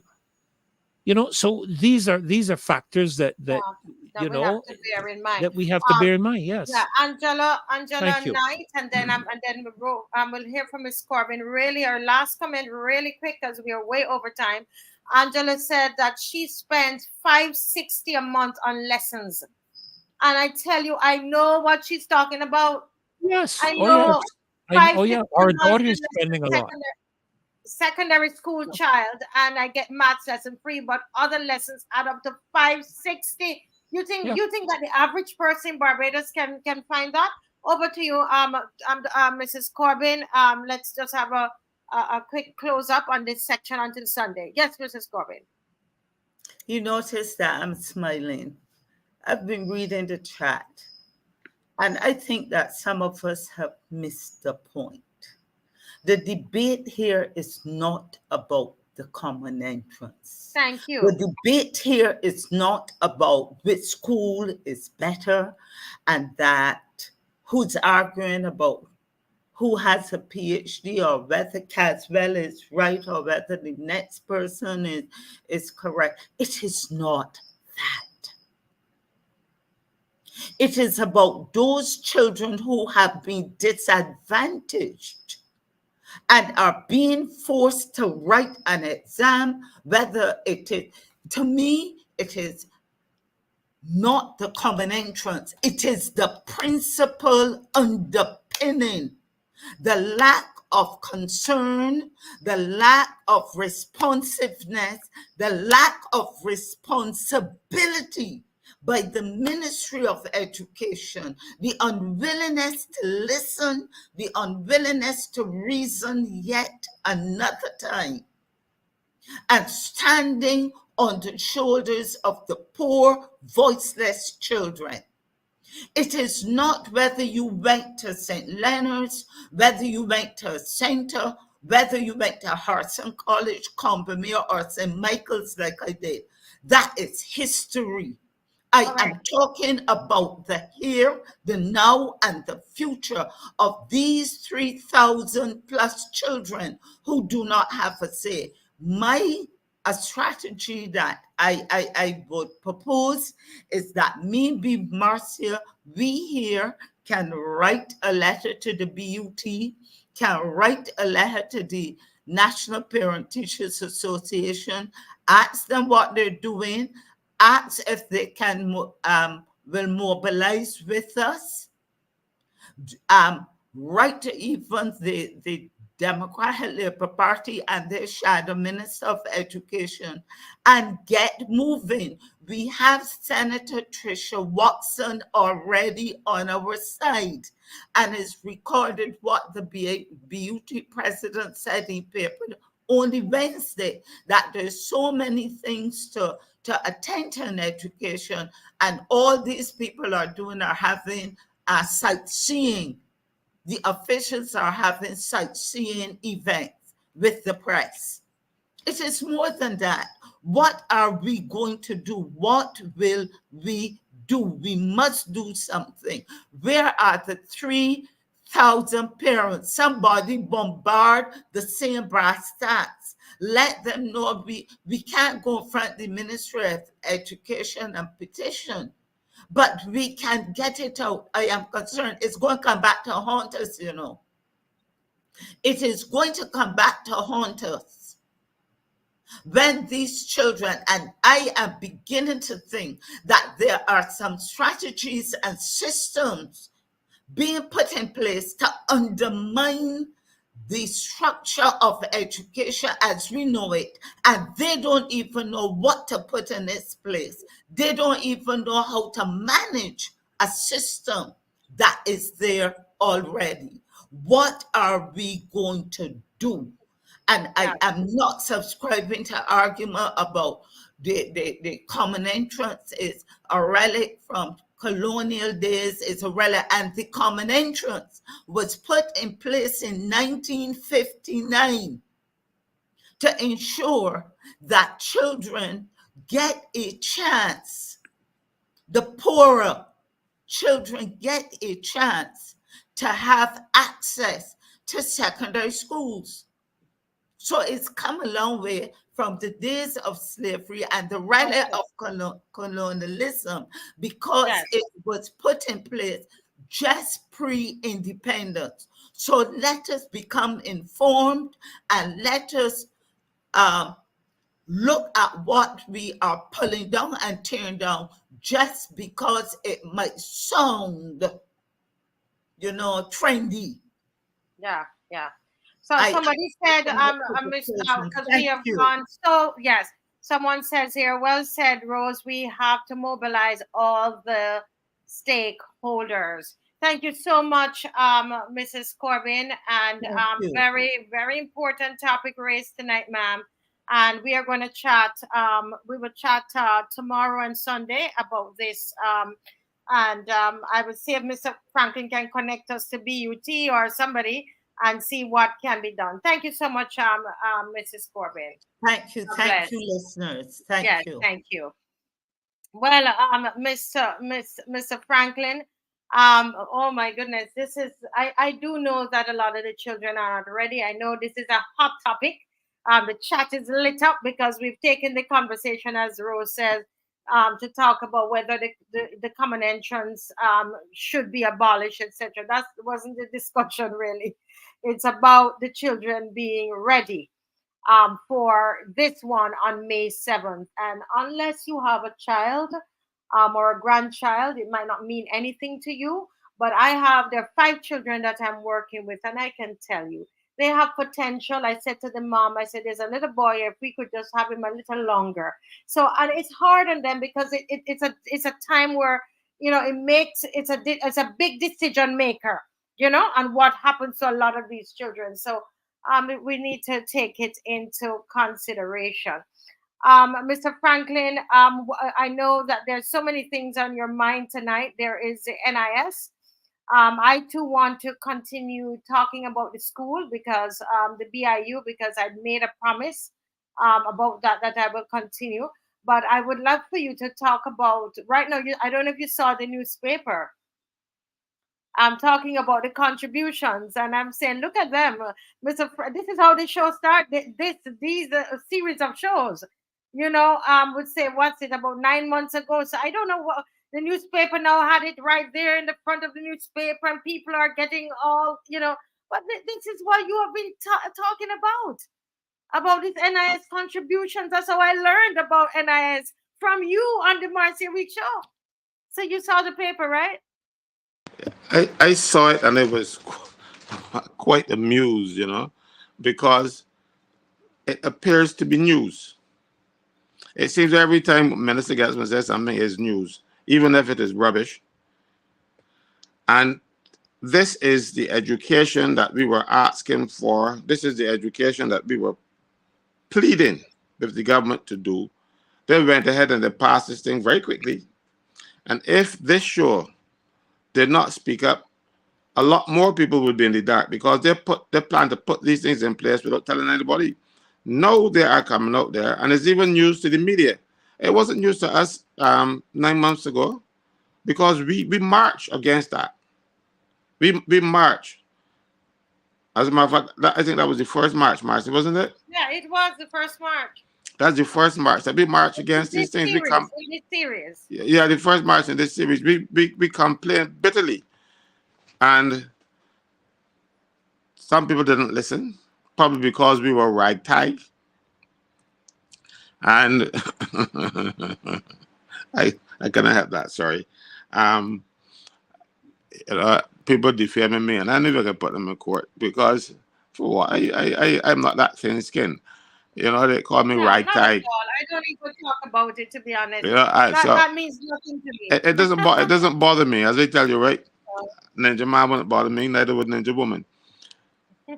But what we saw, and now they're coming out and telling you, we were complaining. First of all, what they did to National Insurance, they bribed the staff to come over to a board, to be employed by the board, because National Insurance was already a board from inception.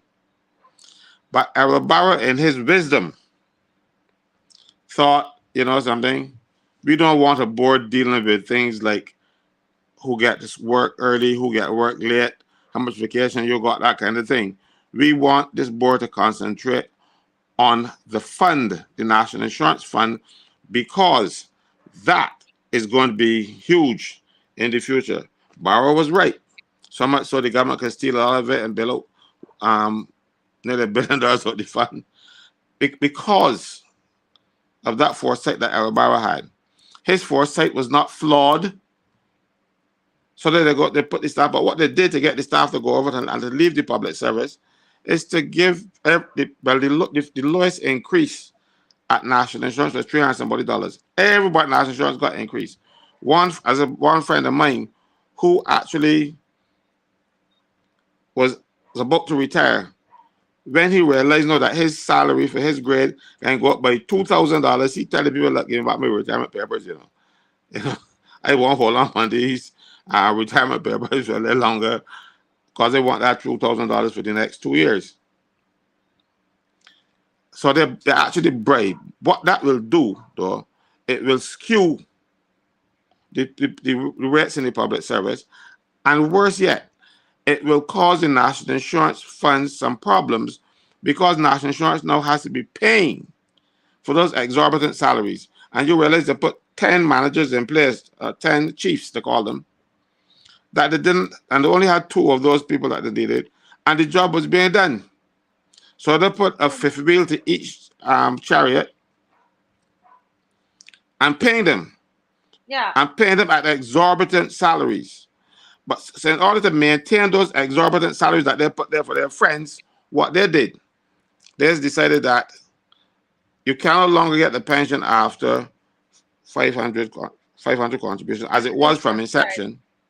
You have to get a pension after 750 contributions. You have to contribute that's almost 15 years. I thought it was 700. It's 750? 750. Okay, let me correct that. So that means it's an additional, is that an additional 5 years? That 250 contributions, another, it was 500 contributions is just under 10 years. Mm-hmm. So they can go to 15 years, just under 15 years too. So right. It is so what they have done now, but worse yet, they ask you to contribute more, and they're going to pay you less. Mm. You are now going to pay more contributions, but they're going to pay you less.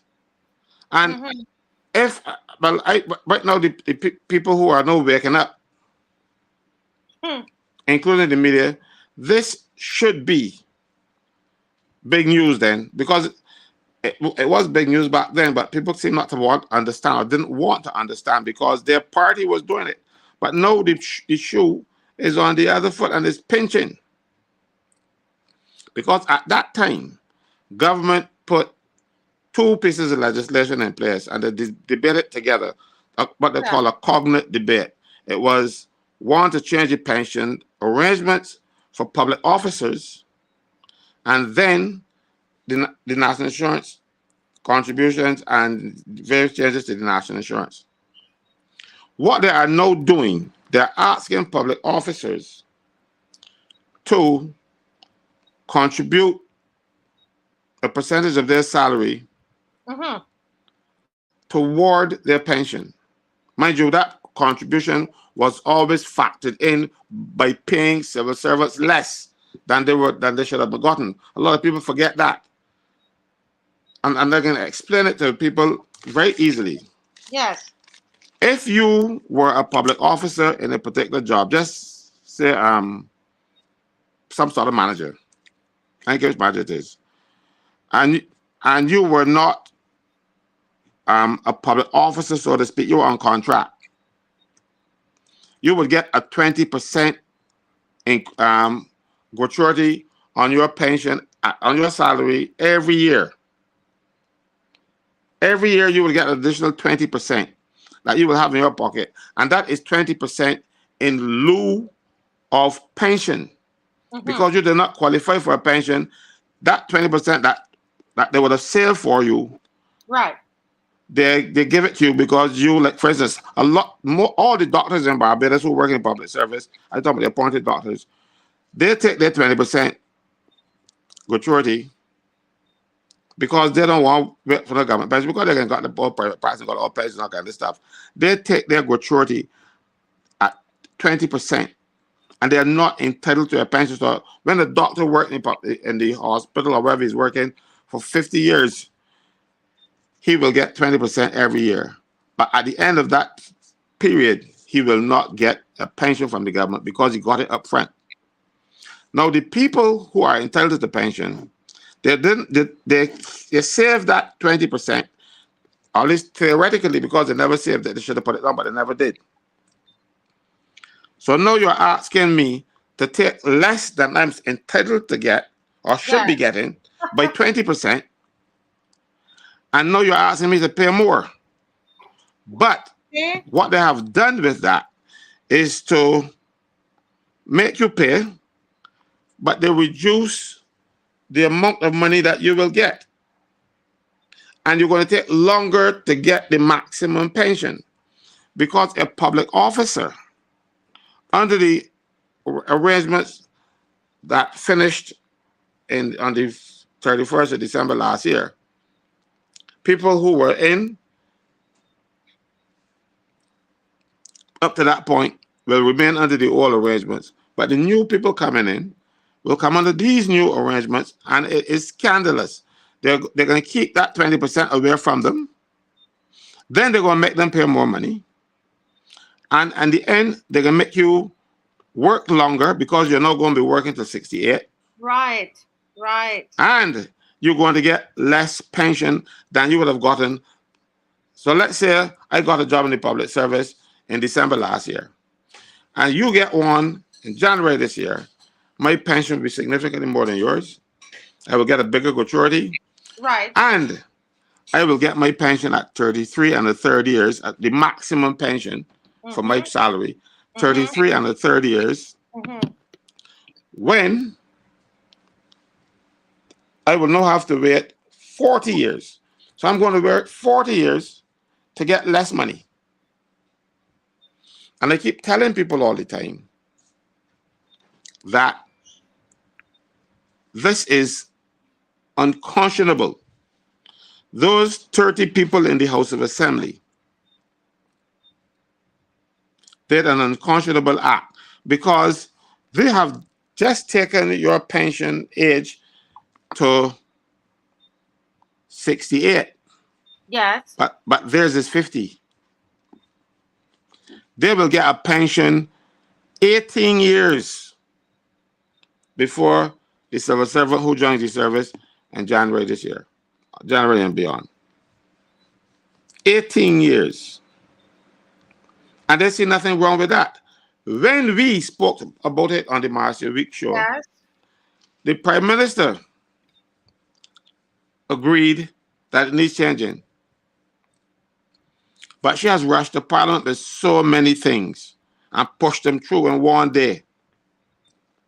But this one needs careful study. We can't, because it is the MPs.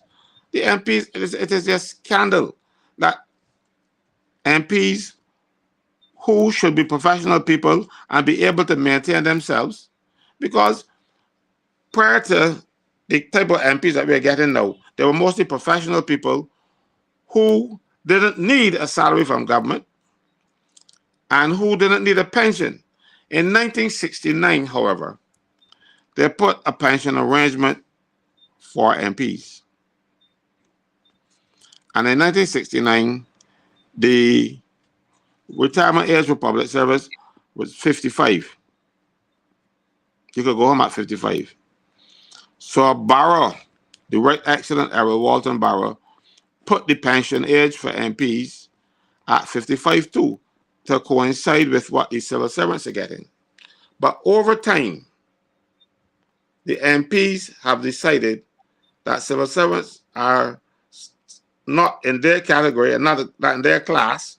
So they took it from 55 to 60, 65 to 67, and now to 68. But their 55 have come down to 50. Right.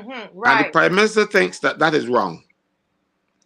But she's too busy traversing the world. And for a person who doesn't need to have any year's service as a, because the Prime Minister would have paid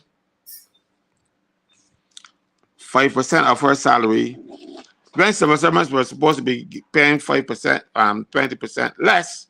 They were only paying 5%. Right. Right. But the Prime Minister now, because she became Prime Minister, she's entitled to receive for all those years that she was in the House every cent that she has paid in. And her pension now would be a pension that you do not have to contribute to. And it would be at 2/3 of the salary, the highest salary that she would have attained as Prime Minister. 2/3. Okay. And the qualifying period is 1 day.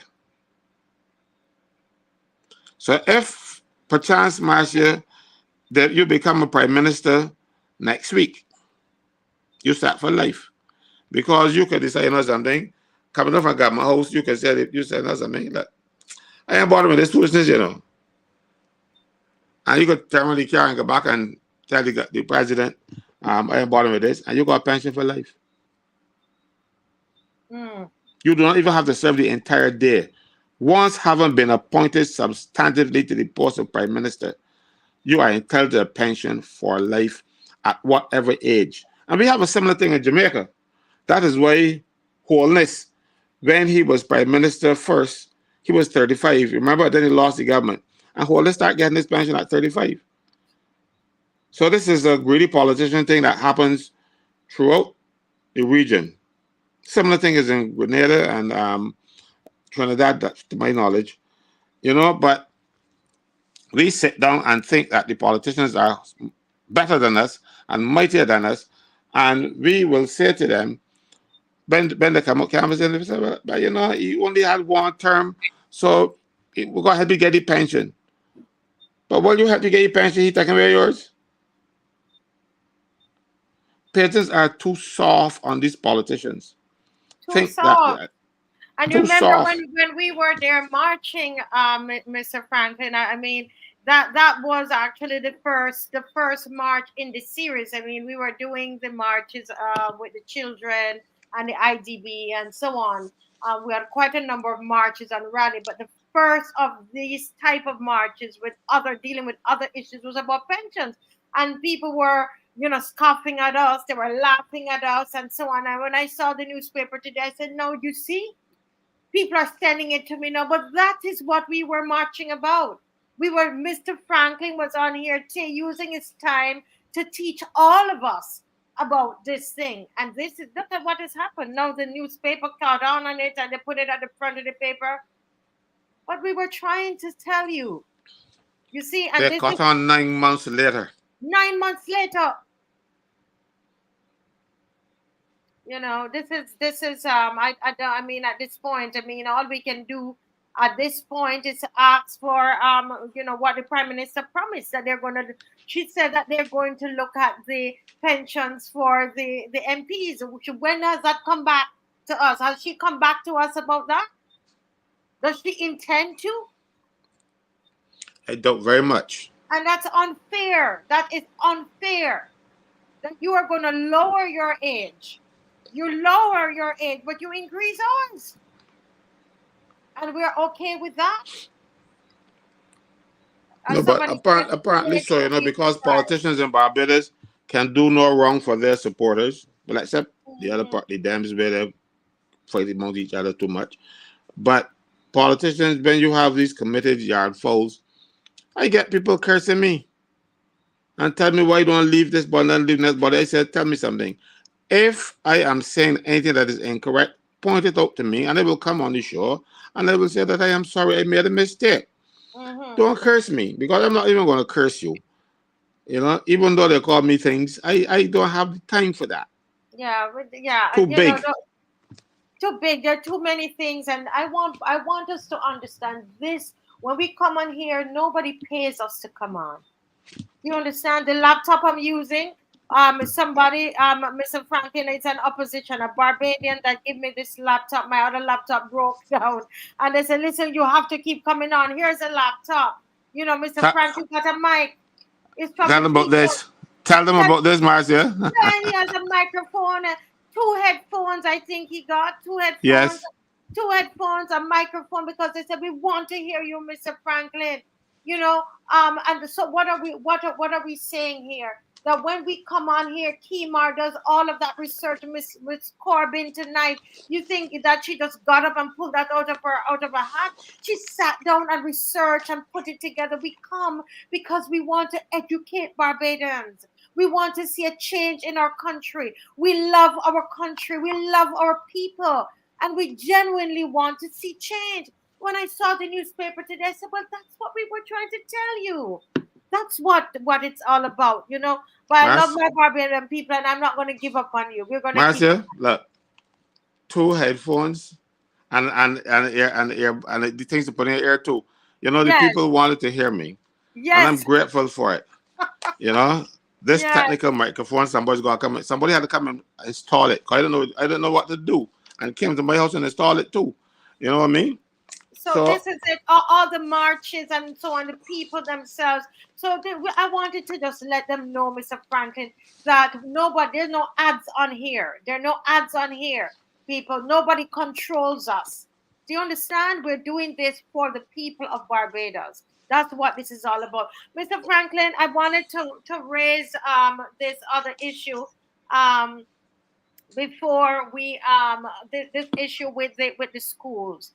And this matters to me. As you know, I'm an educator. And so this is an issue that really, really is of genuine concern. I tell people all the time, when things happen to students, all I have to do is I think of my own son who's overseas studying, and they're away from home, and sometimes you say your prayers and you trust God with them and so on. But when I heard the story, Mr. Franklin, of what the allegations at the Bridgetown International University, it really ripped my heart.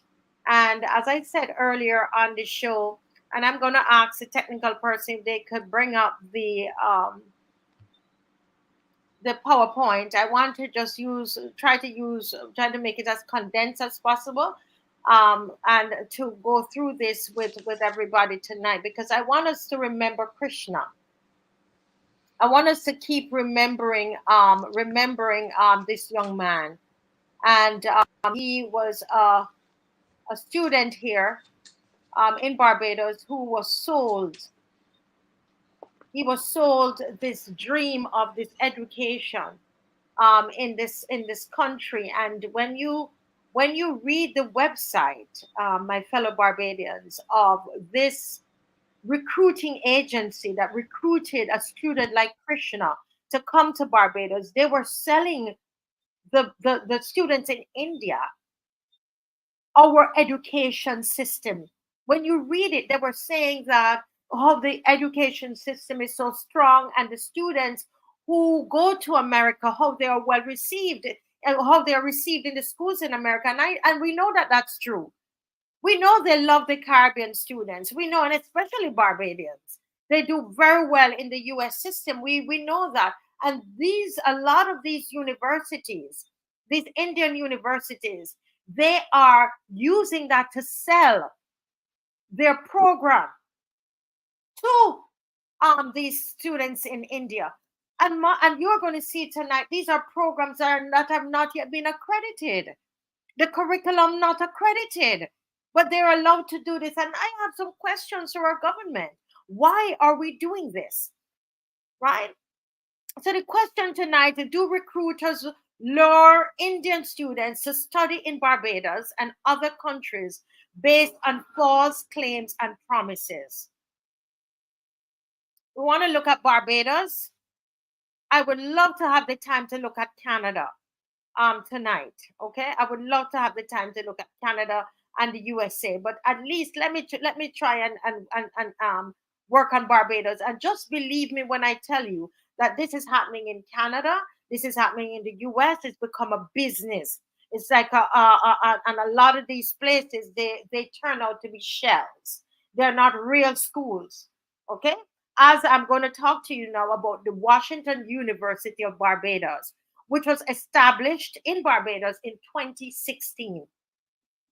The campus, as some of you would remember, the campus was located at Casa Grande Hotel, Old Bury, St. Philip. The first students were admitted in 2017, and they were mainly from India. We started to get some of the Barbadian students that started, they were very happy, medical school. And then those who, who might have had a dream of studying and so on, medicine, and couldn't get in at UWI, then they tried to go there to get an education, to say, well, let's see if I could get a medical degree here. Now, this particular school, though it was operating in Barbados, Mr. Franklin, it was not registered by the Barbados Accreditation Council, which is crazy, because here you have, this is a university, a medical university that is supposed to, take care of people and should be of the highest standard, was not accredited. However, they were allowed to operate in Barbados, to open up a school in Barbados, right? The program was not accredited by the Caribbean Accreditation Authority for Education in Medicine and Health Professions. This is Camp HP, which is in Jamaica. It was not even accredited by them. At the Washington University of Barbados, students and staff grievances related to mistreatment and harassment. These are some of the complaints that the students and the teachers talked about at the Washington University.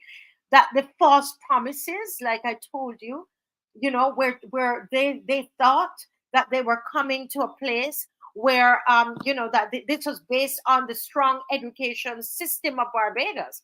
And they come here and realize that it is not so, because they realize that they have inadequate classroom furniture and equipment, lack of study materials, because they would have paid some of them, I'm being told, between 60,000 US, 100,000 US to come here, right? No clinical sites, poor quality of food, right? The staff, and you heard Mr. Franklin spoke about some of the staff that have complained, even to his union, non-payment of salaries to staff, and some of their work permits were not renewed, but they were still here. At the Washington University of Barbados, which if you go today and you just Google it, you will see that it will tell you that the CEO of the Washington University of Barbados was wanted for fraud in India. So it will cause us to wonder, what kinds of checks are we doing? What are the background checks? What are we really doing on this?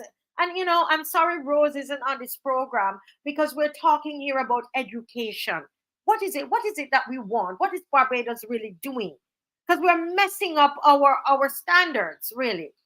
The CEO was arrested in Barbados. When everything came to light, the students started to complain. They were arrested in Barbados in 2018. But remember, the school was established from when? 2016. Allegedly targeted students. I'm sorry. The government officials visited the WUB, was led by Cynthia Ford, the Minister of People and Elder Affairs. Okay, this is when everything broke, right? There's one parent who said they invested over 32,000 US dollars in their daughter's education and got nothing out of it. Sir Hilary Beckles said that this Washington University of Barbados scandal was an embarrassment to higher education. That he called for stricter checks and balances for all educational institutions and rigorous vetting of foreign teaching staff in the Caribbean. And I want to say to you that as much as Sir Hilary Beckles called for this, in Barbados at the BAC, the Barbados Accreditation Council, this government has now said that these, teachers or whoever who come into Barbados, professors or whomever, instead of taking 8 weeks to verify and vet their credentials, this government has brought it down to 1 week. I said 1 week. Yeah. Now so that was WUB, that was Washington University of Barbados. Let's bring it now to Bridgetown International University. Let's look at the Bridgetown International University. Now, that was now established in 2017. As if we I don't understand, but this is established in 2017. All right. Now, what I said about WUB, those are facts and those are things that happened until the school was closed for the Washington University of Barbados. I am now going to talk about the Bridgetown International University. And so these are now allegations because some of these things have not been proven. What is proven, I'm going to say it's proven. And everything else, I'm going to say that they're allegations. So it is a fact that it was established in 2017. The campus is located at Chelsea House, Chelsea Road in St. Michael. Now, it is a fact that that building was owned by Tony Hoyas.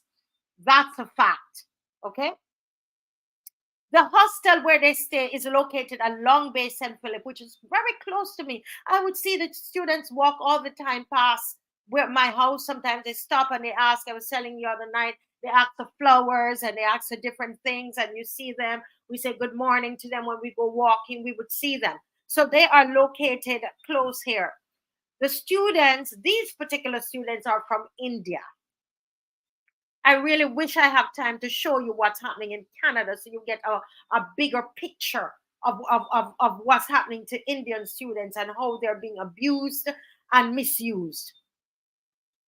Now, this particular school was registered by the Barbados Accreditation Council for 2 years, and this was done in February 2022.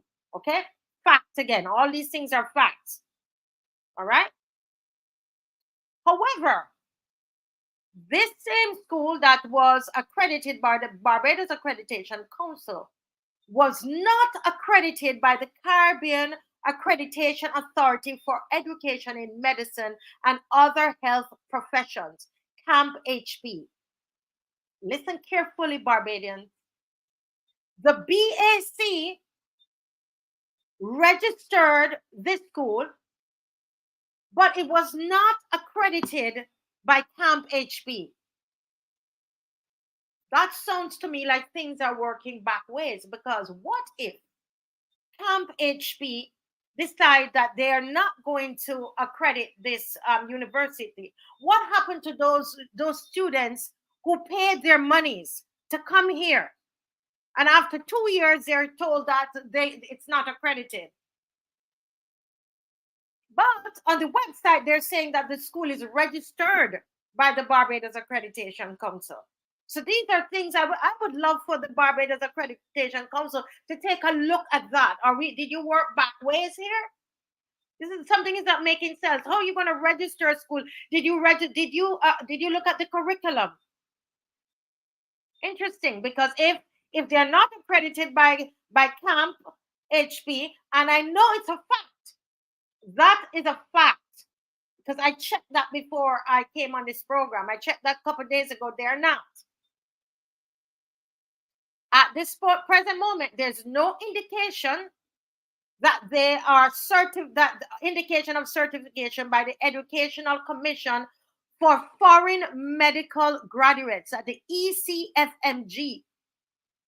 And the reason why we believe that there is none is because the students, they told them that they would be able to do their their clinical studies or the practicals in the US, and the US schools have said, no, you can't come because you have not, your standard, the standard is way below what is expected, right?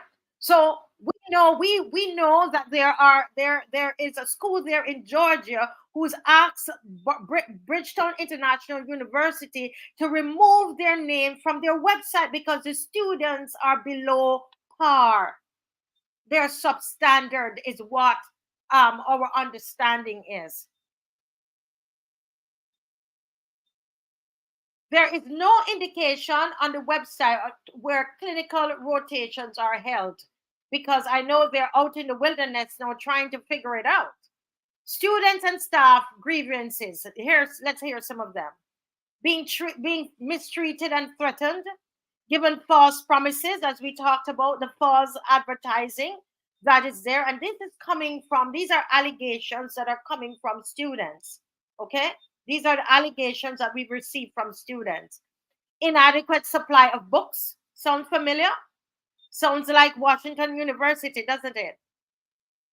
Discrepancies in information provided on clinical rotations. Students sent to clinical rotations in Suriname, then transferred to Max hospitals in India when they were told, because I would have read that they are going to go do clinical rotations in the US. But if they were not accredited, then they can't go to the US. So the students are then sent to learn to do clinical rotations in Suriname and expected to learn Dutch in order to communicate with the staff. Poor quality food is what the students have complained about, right? Food is transported in the morning via the school bus and not stored adequately for consumption by Indian staff and students during the lunch break. These are some of the allegations that are being made by past students and by staff members. Lack of equipment for some classes, inadequate living conditions, crowded rooms, health risks, roaches, etc. These are the allegations. Students being kicked out of the hostel with no place to go and had to be assisted by the Barbadian public. And I spoke to someone who had to take in 2 girls between the ages of 18 to 21. 2 young ladies were put out of the hostel, 2 Indian young ladies, nobody in Barbados, but because they were complaining of the situation, according to them, these are the allegations, they were put out of the hostel on the streets in St. Philip here, and there was a family that took them in. And I was able to speak to that particular person who took in these students.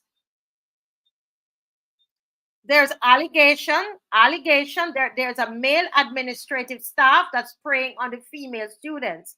BIU, is that correct? I tried to call the school and I could not get any. Nobody answered. The number you have on the website, I don't know if it's not working, but I tried to call you before I came on here to speak for the show tonight. Non-payment and partial payment of salaries to staff. Non-payment of NIS contributions. There's an allegation here, Mr. Franklin, that there is non-payment of NIS contributions for a number of years. Is that true, BIU?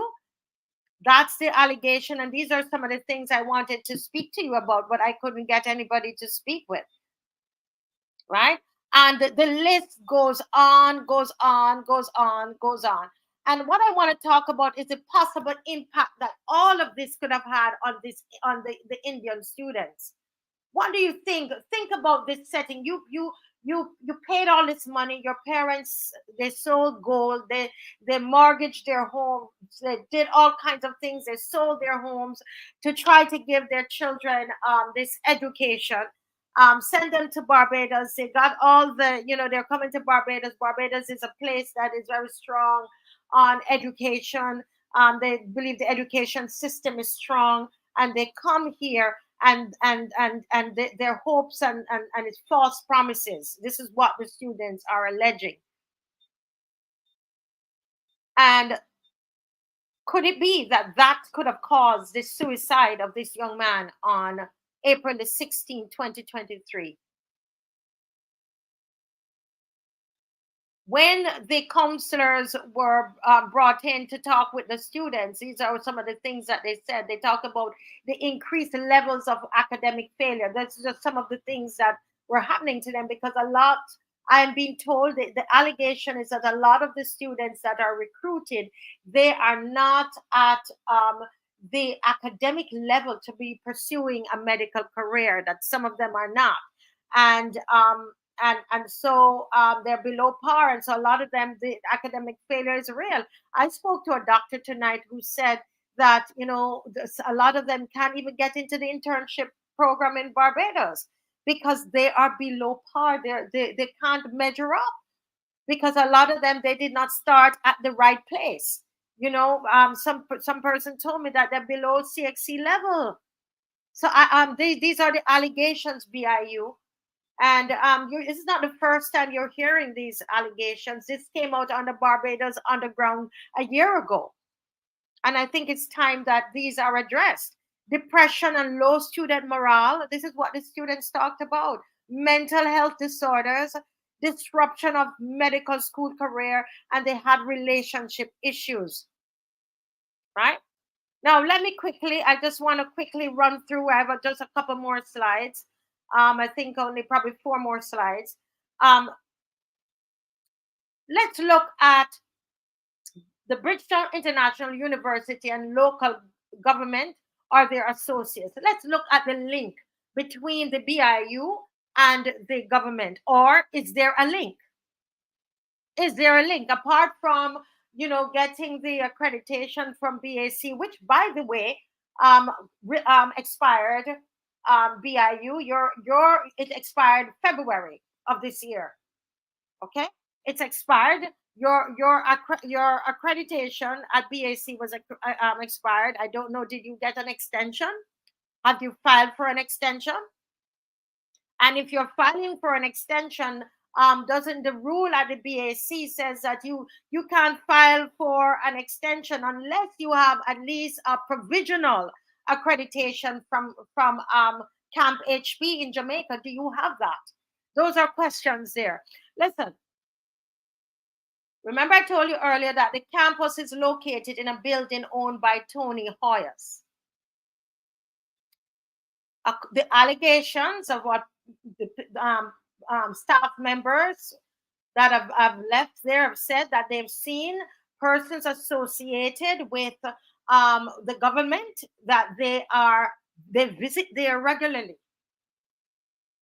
Do they know that the school is not fully accredited? Do they know what the concern that the students have? And I said the other night, the people that they see, the officials that they see the deputy prime minister of Barbados, they see a senator, they see Mr. Hoyas there quite a bit, and people want to know. And there is the plans to they want to expand and purchase acres of land and all of that. These are some concerns are there. There's some of the some people associated with Hope, the Hope project. They seem to be up there as well, according to these allegations. We have some questions for the Minister of Education. What is the role of the Ministry of Education in ensuring the quality of tertiary education provided by offshore medical schools? What criteria is used to determine if a medical school can operate in Barbados? Does the Ministry of Education conduct monitoring and evaluation exercises? Why are offshore medical schools allowed to enroll students without their program being accredited by Camp HB? Questions of the Ministry of Labor. What is the role of the Ministry of Labor in ensuring that staff at offshore medical schools are treated fairly? Have there been any complaints about the treatment of staff at these medical schools? This is to the Ministry of Labor. And we know that you guys, we know you watch the program. If yes, were investigations undertaken by the Ministry of Labor? Here are some questions for the Barbados Accreditation Council. What is the role of the Barbados Accreditation Council in ensuring the quality of tertiary education in Barbados?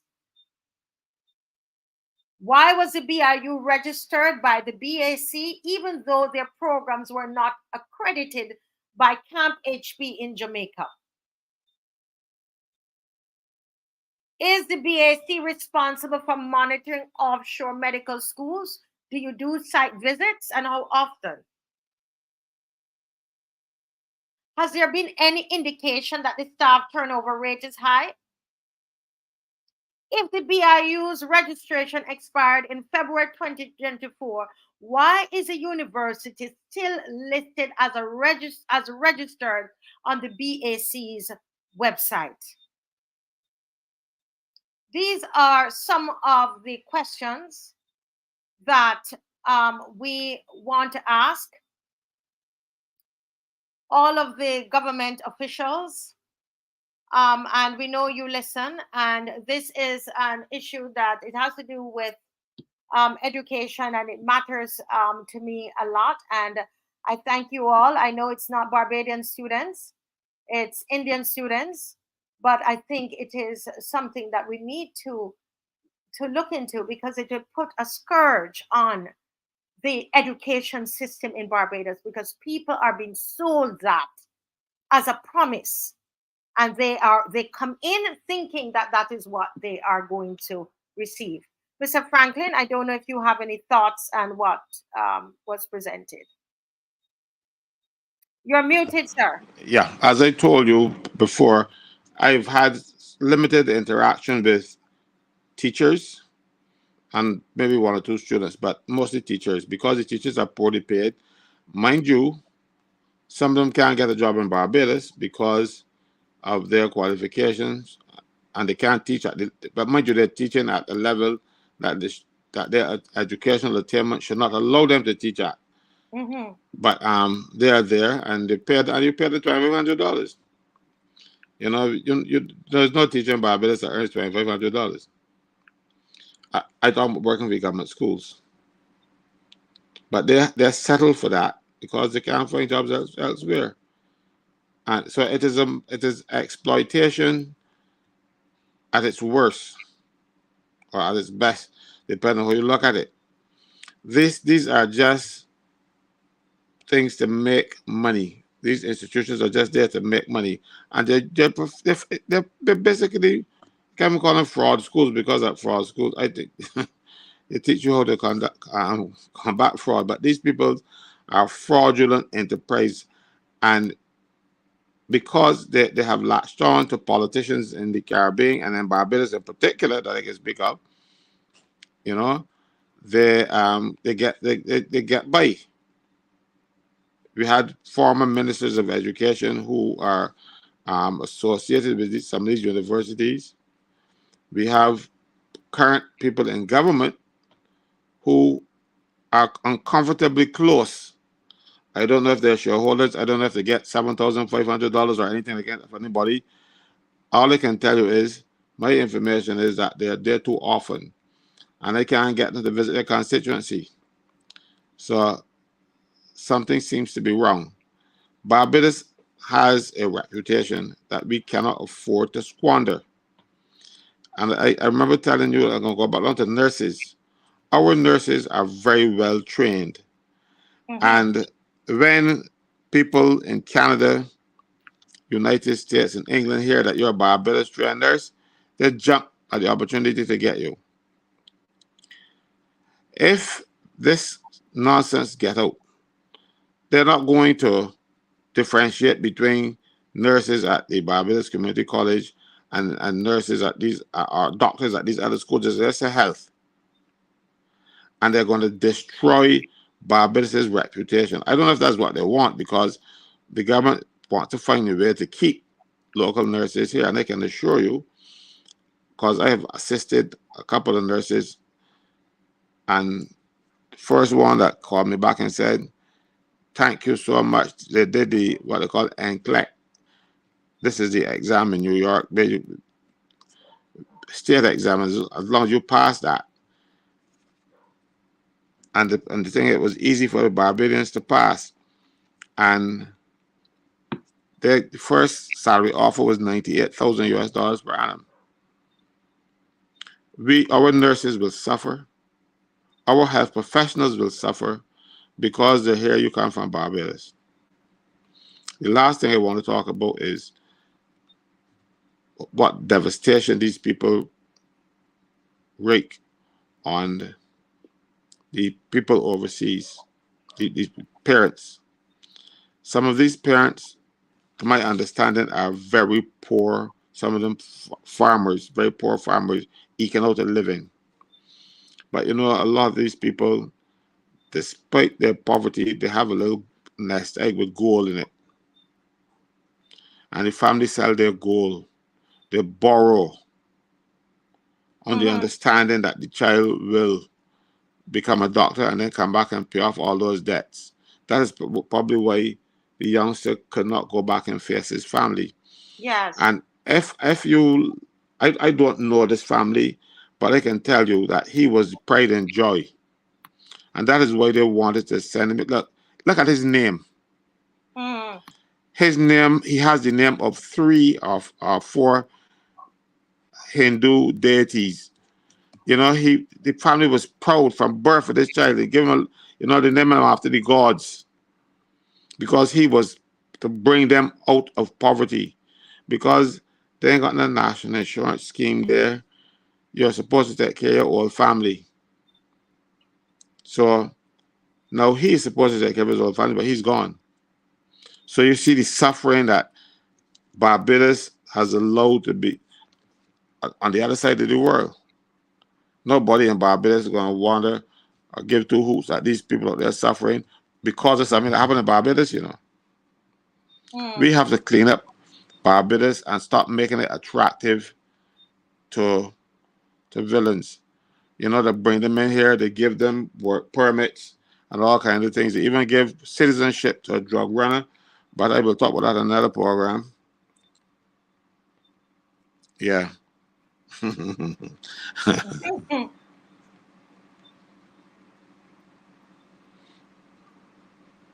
Yeah. So, Miss Dr. Ferdy, I don't know if you had heard the presentation. Any thoughts on it before we move on? Yes, I I heard your presentation, and I think there are a number of very serious questions that you have asked, and it is unfortunate that in the face of asking serious questions, we have a government that chastises us for reaching out in terms of helping these individuals. Caswell, I don't even know. I was trying to get a caste view or view of the caste of the individual, because as you know, in India, caste systems are very predominant, very, very predominant. And I think I'm seeing that his complexion was a bit light skinned.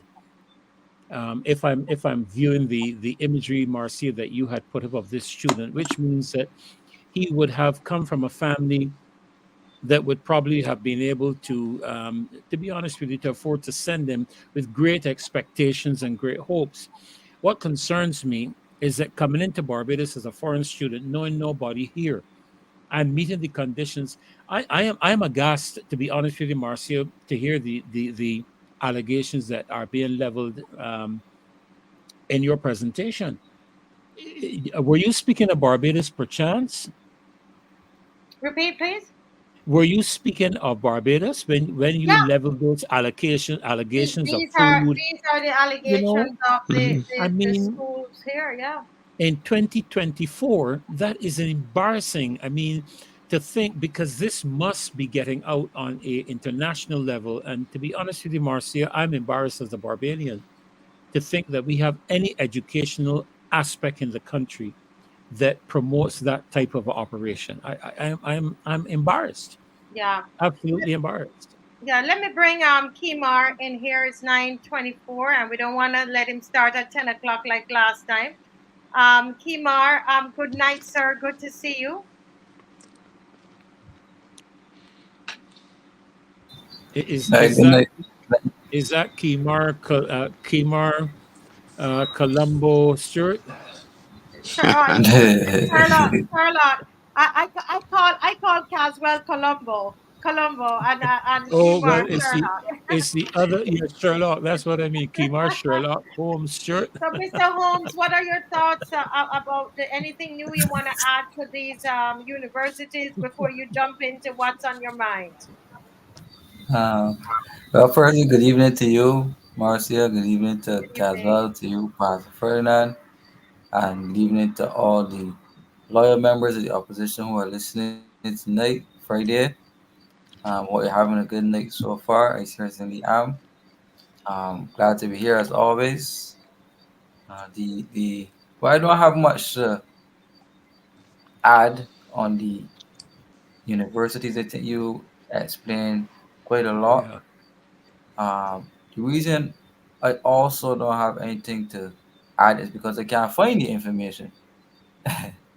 Oh boy. Oh um, Usually you would have some type of public document or so, Hmm. some paper trail which would give you information on these universities, but there's none.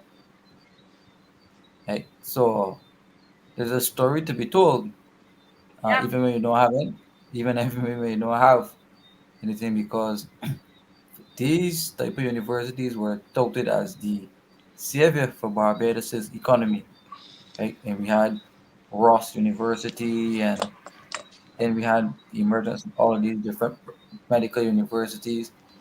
So I thought that all should have been going well, because I honestly never heard a government minister speak on these universities since I don't know, right? So I found it strange, and then now we are seeing the same people who were involved in the whole project fishing around. Then you definitely have to pay attention to that, because I don't know. I found it not really strange, but you got put Ross University at the Sir Lord Erskine Stanley First Center, right? Which was supposed to be a conference center. So why couldn't Ross or whoever go and find or build some They had many other buildings. Why that conference center, right? And why the building that they ain't know, which is down what you had on the screen, why there? But Hmm. you explain who owns the building, and therefore you could understand that not even this wasn't safe from the corruption. So that's basically all I have to say about that. Yeah. Don't Yeah. start me on Ross. But Because we will go to 10:30 again, Marcia. no, but we should continue not tonight, but we must keep it before the people. And I love the fact that Barbadians are listening, even though it's not something that is affecting. Although I heard that some Barbadian students, Kimar, have been affected by this. I was given names of Barbadian students who can't go any further. They can't pass the internships. They can't do anything. So it has affected some of our Barbadian students. But over to Kimar. What's on your mind, my brother? Well, I don't But let me say this. Last night on Alternate Views, coming on to the end, we discussed something very important, and it showed a video as to what was happening up at the IMF, Mm-hmm. right? And the last two shows I had last Yeah. week and the one before that, I Yes. was Yes. in deep discussion about Barbados's IMF program called the Resilience and Sustainability Fund, the RSF. And lo and behold, this video was published on CBC by Crystal Hoy, who's now an IMF Press Fellow, speaking about the Resilience and Sustainability Fund. And the head of the IMF was giving her a speech on it. And basically, there are going to be some changes in how the fund functions. Bear in mind, Barbados was the first country into this program, right? Barbados was the first country in the world Guinea to pig. sign on to this. So now the rules and regulations of these thing are being changed, and you have some people arguing a point that they will let to borrow from the fund without being tied up, or their macroeconomic policies being tied up under the IMF. But the IMF is saying no. If you want to borrow money, you have to you have to sign on to a fund program for us to Mm. manage your policies, right? But I find it strange that they would have put somebody CBC, Mm-hmm. right? CBC are all things. The same CBC that they're privatizing and looking to shut down, Right. Yeah, took somebody from CBC, hired them as MF press. I know they're reporting on the same exact thing, and the see Pastor Ferdinand was not in his head, right? So my thing I, is I, here. I was nodding my head because I watched the program. Yes, so he knows exactly uh, what I am talking about. But I find it very interesting, Marcia, even at that level, Right.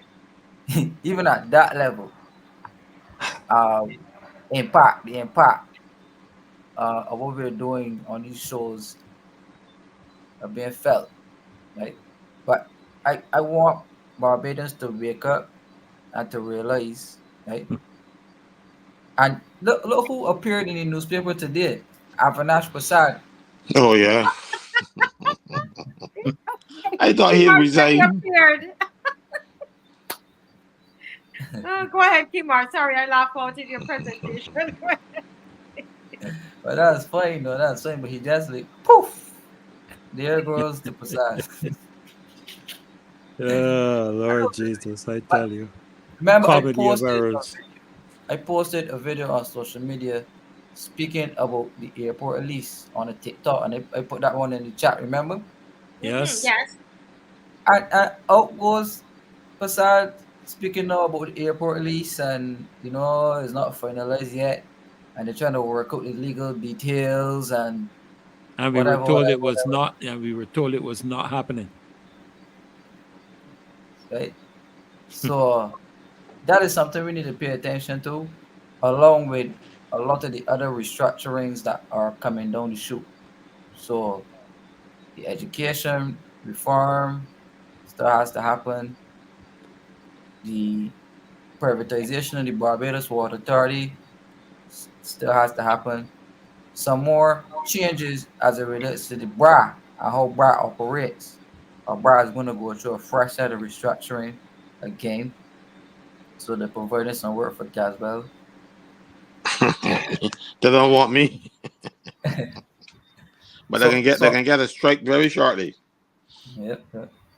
So the instance also, Marcia, the Jobby Water Mm-hmm. is supposed to roll off very heavily this year. And I showed on the show last week how under the same resilience and sustainability fund through the IMF, how we are going through a $600 million debt swap uh, to build tertiary level sewage plants to put the Joby water in the clean in the aquifers, right? So they're still pursuing this plan because almost every week I Mm. see an ad in the newspaper, particularly Barbados Today, which speaks to a tender or proposal, a bid, asking people to submit bids to build these tertiary level sewage plants for the South Coast Sewage Project, right? Kimar, just give me 1 second. I want to interrupt you to say something. And that they are taking people overseas to negotiate these things. And one of the people they take over is a former um, truck driver at the Water Authority. He's now a consultant on water. So Lord knows we can get Jobby. Yeah, I showed the picture here a couple of nights back. He there sitting on like he's dazed, and he's one of the people going discussing and negotiating our water business. He was a truck driver, retired truck driver.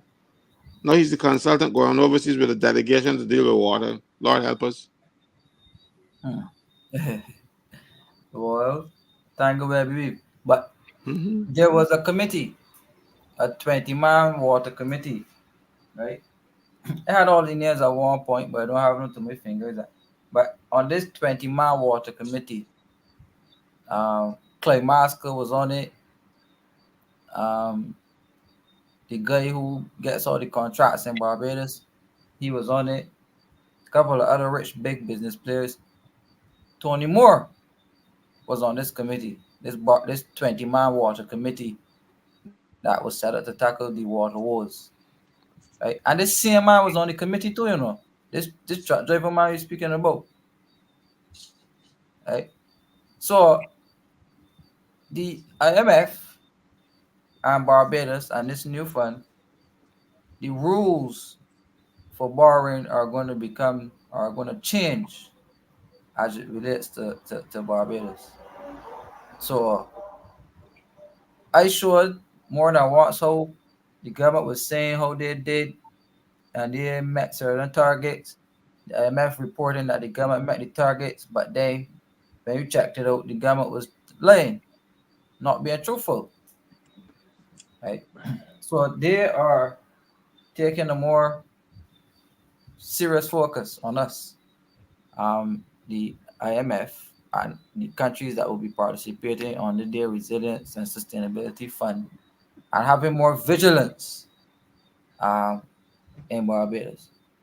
So the head of the IMF is saying that you have to have the climate agenda and implement the climate policies in your country if you're taking the money from the fund.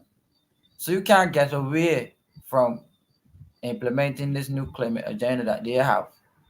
And part of the changes to the Planning and Development Act, which DUGUID is minister of, part of the changes to the Barbados Water Authority Amendment Act, um, those are inclusive with the climate agenda. Part of the same IMF resilience and sustainability is pension reform, changes to the national insurance. And we saw the post from the resurfaced today with Colin Jordan saying that um, the age will be increasing from the first sometime this year or so, Mm. right? So all of this is part of the IMF program, you know. So that is why Barbados has to, uh, or the IMF, sorry, is taking a heavy focus on Barbados because Barbados, being the first country to sign on to this program, Right. there's going to be a heavy focus into monitoring what we did and what we're doing because we're going to be the poster child. And many countries, many economies saw the whole multilateral world will be focused on our country program. So a lot is at stake here. So things are going to be rammed down our throats Mm-hmm. to impress those people, right? Because it is like we're the first, so it has to succeed. Normally we were testing it out to so but we tested out on Barbados and we see what can work from what can't work. So the head of the IMF has announced, well, not the head of the agent from CBC reported that at least 14 other countries or so were due to sign on and for approval to the same program now, right? So what was the delay all along? Where how come only Barbados was the only country up there and up front? How come the other countries had to wait back Right. so long? But little small Barbados was up front taking this money, and we seeing laws come down the shoot like the Jobby water bill and other type of other piece of crazy legislation that we don't understand how and why. But I The see guinea Canada. pigs. I tell you, we are guinea pigs. This prime minister has made this country a country of guinea pigs. Every she goes overseas on her junkets, filling up the air with carbon to eventually find out the best talking about climate change. And when we had the jobs, first people in the world to use the particular one from India. We were the first. Why were we so highly favored? Look at it. Just look at it. Everything. All these legislation you see putting in place. Now you're seeing them popping up all over the world. You see Canada, United Kingdom. I was talking about some of the things, the cybercrime bills. They are trying to debate them now. We are being led not by the Honorable Mayor Motley. We are being led by the people who lead her. She is a puppet. And their puppet masters are outside Barbados. That's what you gotta go and get tuned up every so often. We are guinea pigs. So this program you're speaking about, Kimar, they put us there to see how it works. And when if it works, then you will there are other people. Why do we have to? I remember when they were taking again the jobs, Biden announced. Biden, I saw him myself. He might not remember because he's going senile, but he said Gone. that if you get 70% of your population jobbed up, remember, you will benefit from a fund, $100 million fund that the U.S. had. And we usually, our government was pushing to get 70%. Again, this 70% cropped up with the ID, with the digital ID. If you get 70%, so be it. And people were pushing, we want 70%. What is so automatic by 70%? Because Barbados, everything that this government is doing is brought from overseas and installed upon us to see how it works. And if it doesn't work, then who will suffer? Belgians. Why can't we just sit back and let other people try out things and then say, well, that looking good, it work out on St. Lucia, work out on Dominic, work on Canada, work on somebody else, so let me try it. People are using Barbados and Barbadians for guinea pigs with the clear understanding of this government. The government knows what they're doing.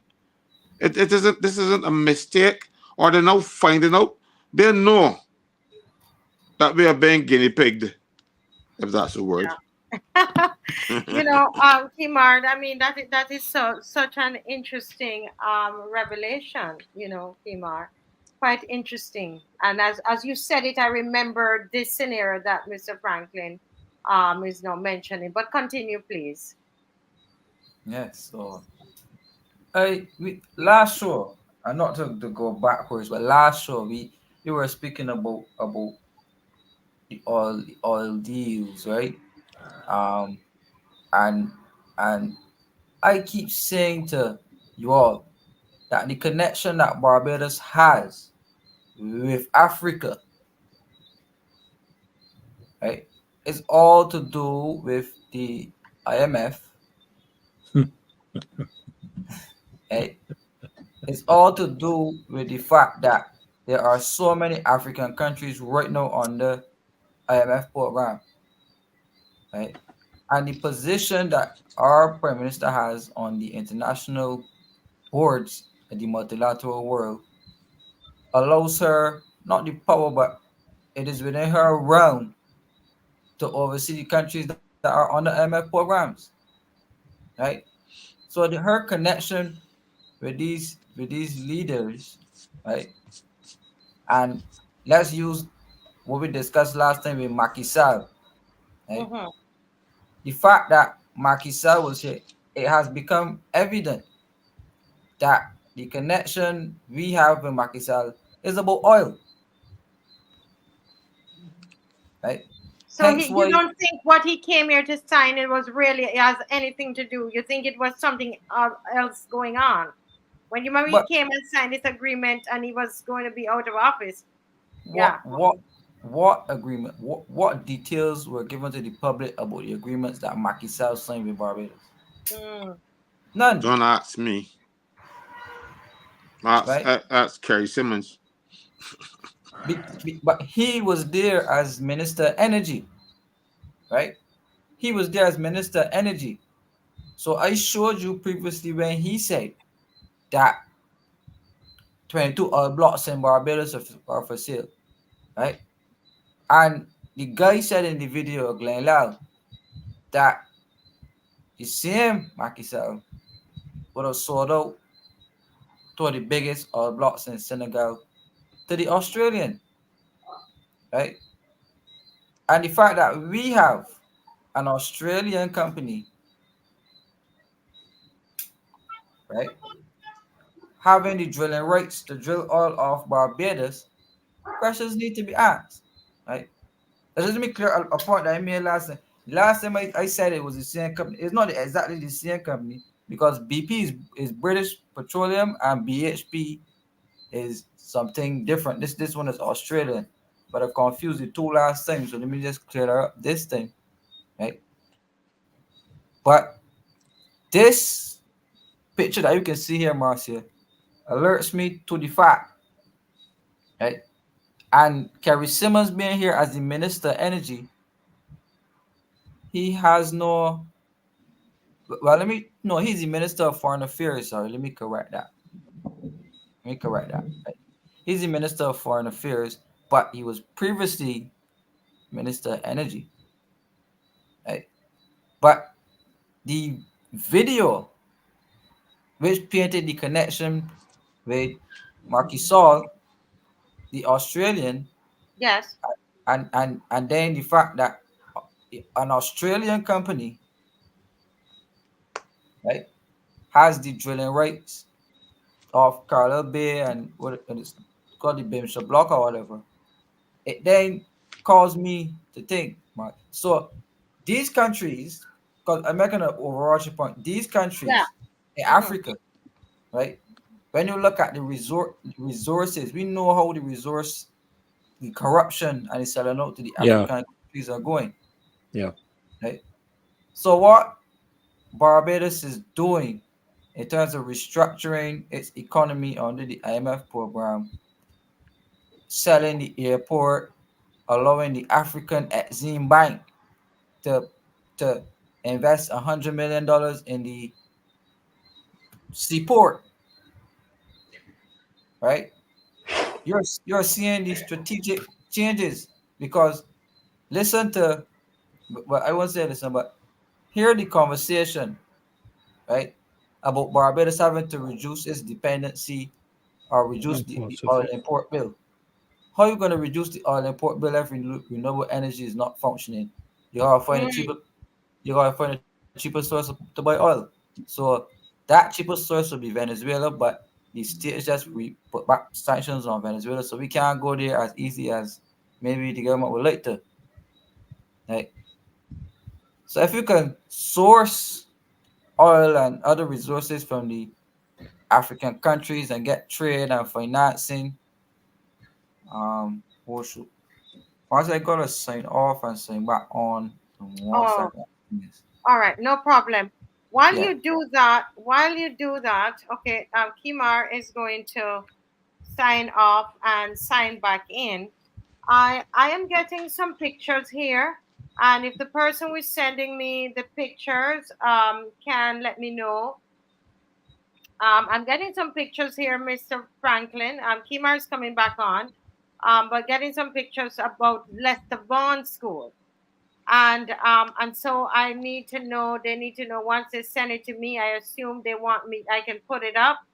and I'm asking if I can put it up now because he's saying that some of the wells are not yet cleaned at Lesterbond. No, there's supposed to be school on Monday, isn't there, Mr. Franklin?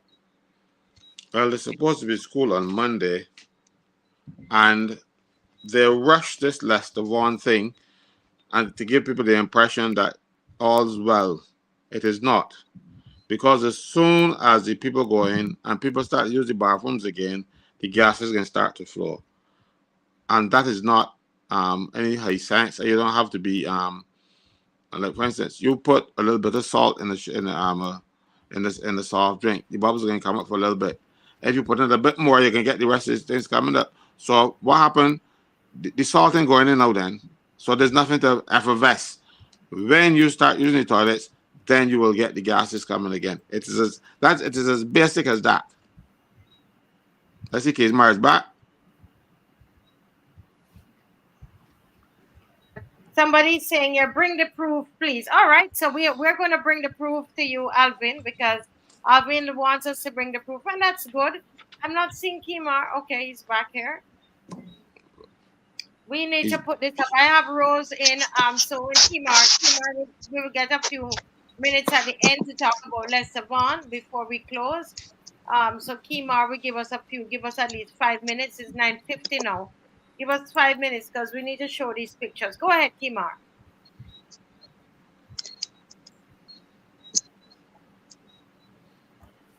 Kimar, can you hear me? Yes, I can hear you. Can you hear me? Yes, Yeah, we hear you loud and Very clear, clear. man. Loud and clear. Yes, yes. Right. So sorry about that. So as I was saying, no, Macky Sall was not the only African leader to come to Barbados, right? We had the president of Ghana coming to Barbados. We had our prime minister heading to the parliament of Ghana. We see the prime minister establishing offices in Ireland, and in other further parts of Africa, right? I think the guy, I can't remember exactly the other African countries, but we've expanded. So now you had the guy, Chad Blackman, who is now a senator and the Minister of Economic. He was the ambassador in Geneva, and part of his portfolio allowed him to expand his reach substantially in gaining relations with the African continent, right? Because remember, the African bloc is a very large voting bloc when it comes to the United Nations vote, right? So the interests of our government and the interests of our prime minister, and the interests of the people who may be pushing her, they would align with the African interests because, again, Africans control a large population of the votes. On top of that, the corruption in these places, and also the fact that many of them are under IMF programs, allows for countries like Barbados, who would have, we would say, much better access to education, much more professional, has the broader sense of professional services or whatever. So Barbados would then come in as a place, again, through the same facilitation of trade through the African Exim Bank, and we could then become a hub for Africa to buy and sell and trade. Now, the thing is, no, as a Barbadian politician, the value of the dollar, right? When you convert the Barbadian currency to the African currency, it is almost similar to what you can get in Guyana and Jamaica and those places that have severely depressed dollars. So you could easily go to Africa and become a millionaire easy with a very sizable house and live a very luscious, luxurious life in Africa. So what Caribbean politicians are seeing, right, is a very easy way to take wealth, however it is acquired. And we speak about politicians now. So you take the wealth that was acquired the corrupt way and you flee to the African region because of the vast size and the ability to acquire material things at a very rapid rate, right? And you basically bail out and leave the country. Much like how the African leaders down there because I think Macky Sall was run out to Senegal, right? I think he's in Yes, he France or was. Yes, something. he Yes, he was. was. Yes, he was. He was Right. voted out. So you have these African leaders down there who are entering into corrupt deals, right? Selling out to the French and selling out to the oil colonizer. We had about 4 or 5 coups already in the space of a year where the Africans had to oust corrupt dictators who didn't want to leave office, right? Because they were being corrupt and taking the people's resources and misusing them, right? So the same way corruption comes out, corruption comes in. So now that you have Barbados, right? I mean, I don't want to say Barbados, but we have the leader of our country working for other people in the African region because again, the core of this, right? The core of this is the United Nations, the voting bloc to become UN Secretary General, and the facilitation and the trade and transfer of resources. And that is why, when I end off on this point, that is why the Llanos International Airport could be up for at least for 30 years to the Dubai, And Chile. the UAE, and a cargo company from Chile. So you listen to 2 people, a cargo company, and you listen So, to the, and it was written today in the paper that you listen to the private office of the Sheikh of Dubai. Caswell, you can explain to me what's the difference between a public office and a private office, but I am totally confused how you could say you lease the airport to the private office of the Sheikh of Dubai, right? The support again going up, shares in the support, hundreds of millions of dollars from the African Exim Bank into the support, and the support is going to go through vast upgrades to suit whatever, right? And then there goes a total transformation of Barbados, right? And you get where I'm coming from, but I think that is Wow, this is we're trying, Kimar, to get, and Mr. Franklin and everybody, Dr. Purdy, Rose, we're trying very hard to get someone on the show from Senegal. We have someone that they sent me something just as we were on the show. So the person who's working on it, it's all in French. So we need a translator. If you can translate for us, and you can give us your service to this country. We do have someone from Senegal that we can interview about the situation in Senegal and get some intimate details about it. And to see for them to hear our story as well. It'd be good, What do you think, Kimar? It's good for them to hear that he was here in Barbados. It'd be good to have that and talk about his connection to Trinidad. I think that all of that would be a great conversation that we would be able to have if we can get a translator to be able to translate from French to English. All right. So if that's you and you want to give your services, great. But Kimar, thank you so much for that. I know that is a to be continued one, right? It's a to be continued. But we have only two more minutes to go, and there is a picture that I asked Dave to put up. And Mr. Franklin, this was sent to me, and my question to The officials from Lesterbon, I want him to know, I want him to answer us if this is actually the well. Is this the well that is supposed to be clean? This is what inside, what the allegation is, that this is what the inside the well is. Lesterbon, the officials at Lesterbon, is this the well that is supposed to be clean?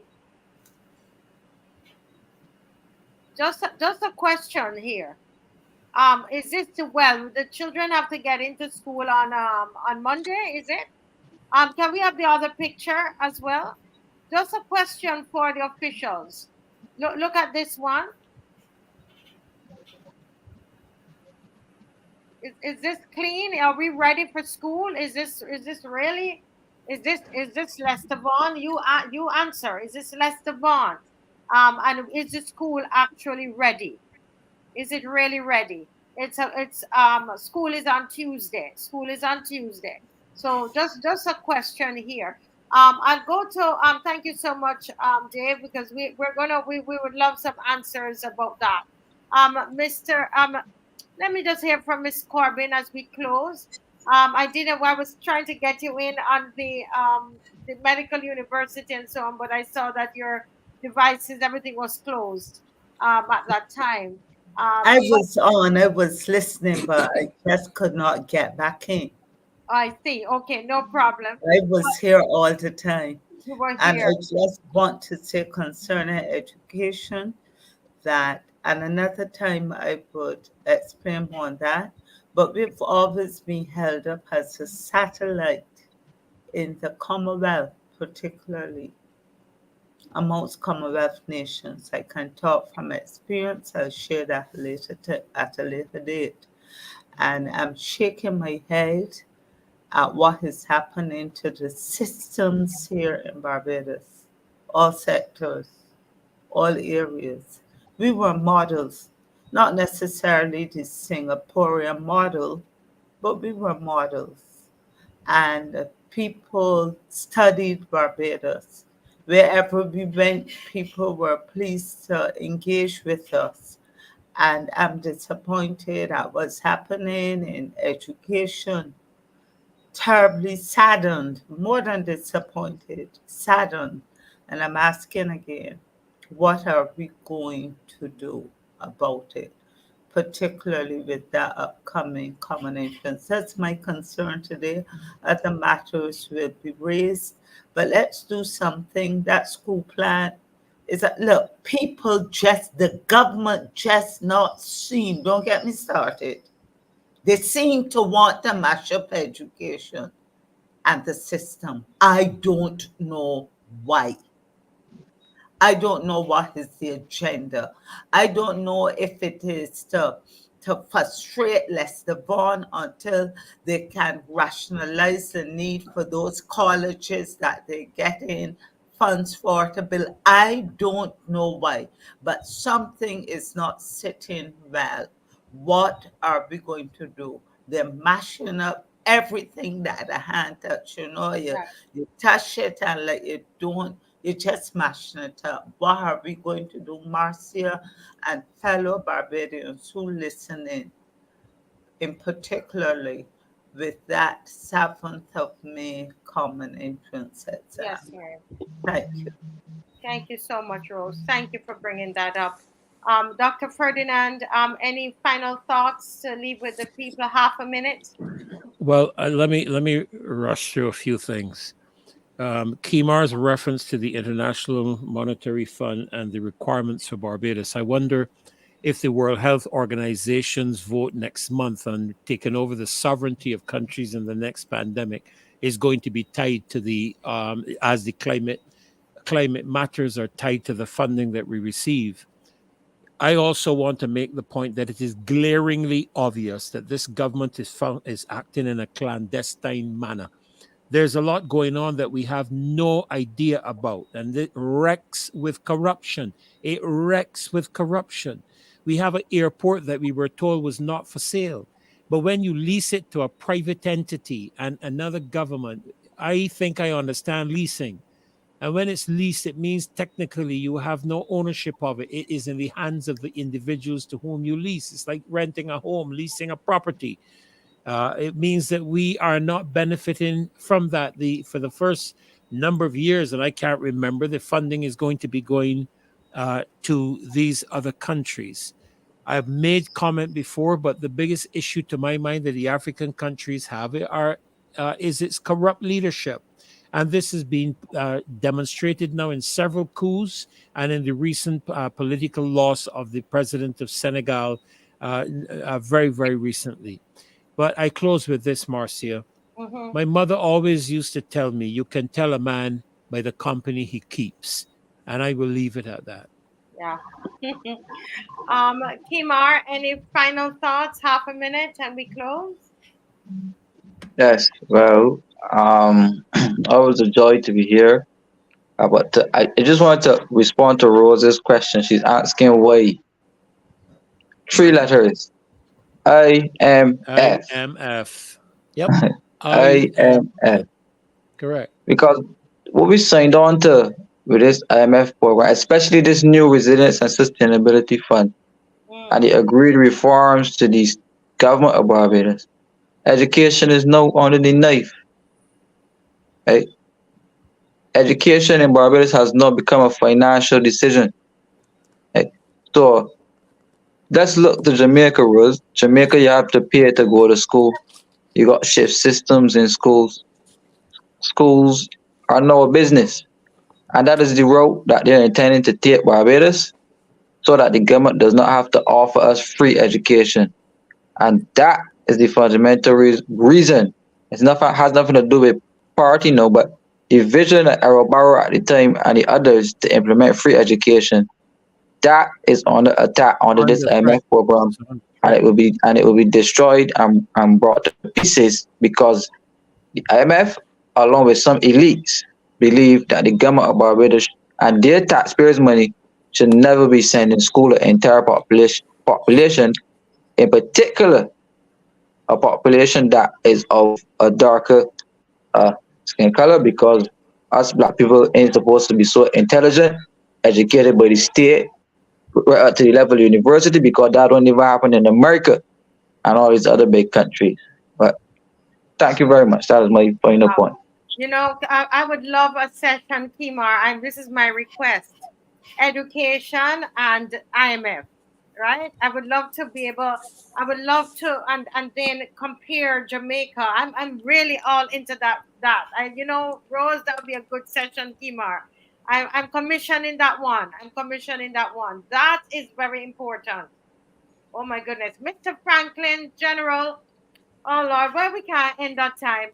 Half a minute, because no, Kimar get me all, In the next 15 seconds, I'm not going to use half a minute. This, yeah, right. ladies and gentlemen, is a dongle. Why we can't hear you well?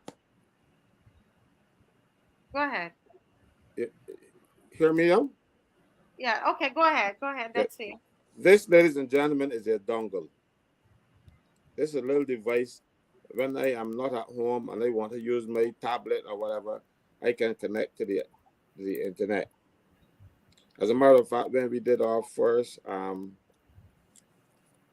People's Parliament, this device facilitated our streaming. This is a little thing. Because holding the palm in your hand, everybody will see it. So I am wondering why the government has not allowed us to know that one of these people from the peace program, Corey Lane's boys, attempted to smuggle one of these into the prison on Tuesday night. Dongle, or more than one, I don't know how many there were, and flash drives. Is it flash drives? Yes. Were being brought in prison. This fellow from the peace program was brought into the prison to do some work on setting up the TVs and do the wiring and stuff, all installing TVs for the entertainment of the prisoners. And when he was searched at the, they call it the scanner, he had flash drive, he had dongle, and the police came and they had him. This should be news. Right. But why it is not news? Because we want to make the peace program look like a success. The peace program is the program that the government used to pay killers, former killers, and also other criminals not to kill each other. And they will give them $8,000 and $2,000, depending on the level of your criminal activity, not to kill people. And because the government knew who they were able to give them some money, so start killing, and the killings went down. It is not a success. Government is, and what my final thing about this is that it is an offense to associate with ex-convicts if you were a prison officer. But they are going to bring ex-convicts into the prison to associate with prison officers. I do not understand that. As a matter of fact, I have a trial next week about people who associated with ex-convicts, and they are bringing ex-convicts into the prison. So tell me, Mr. Abrams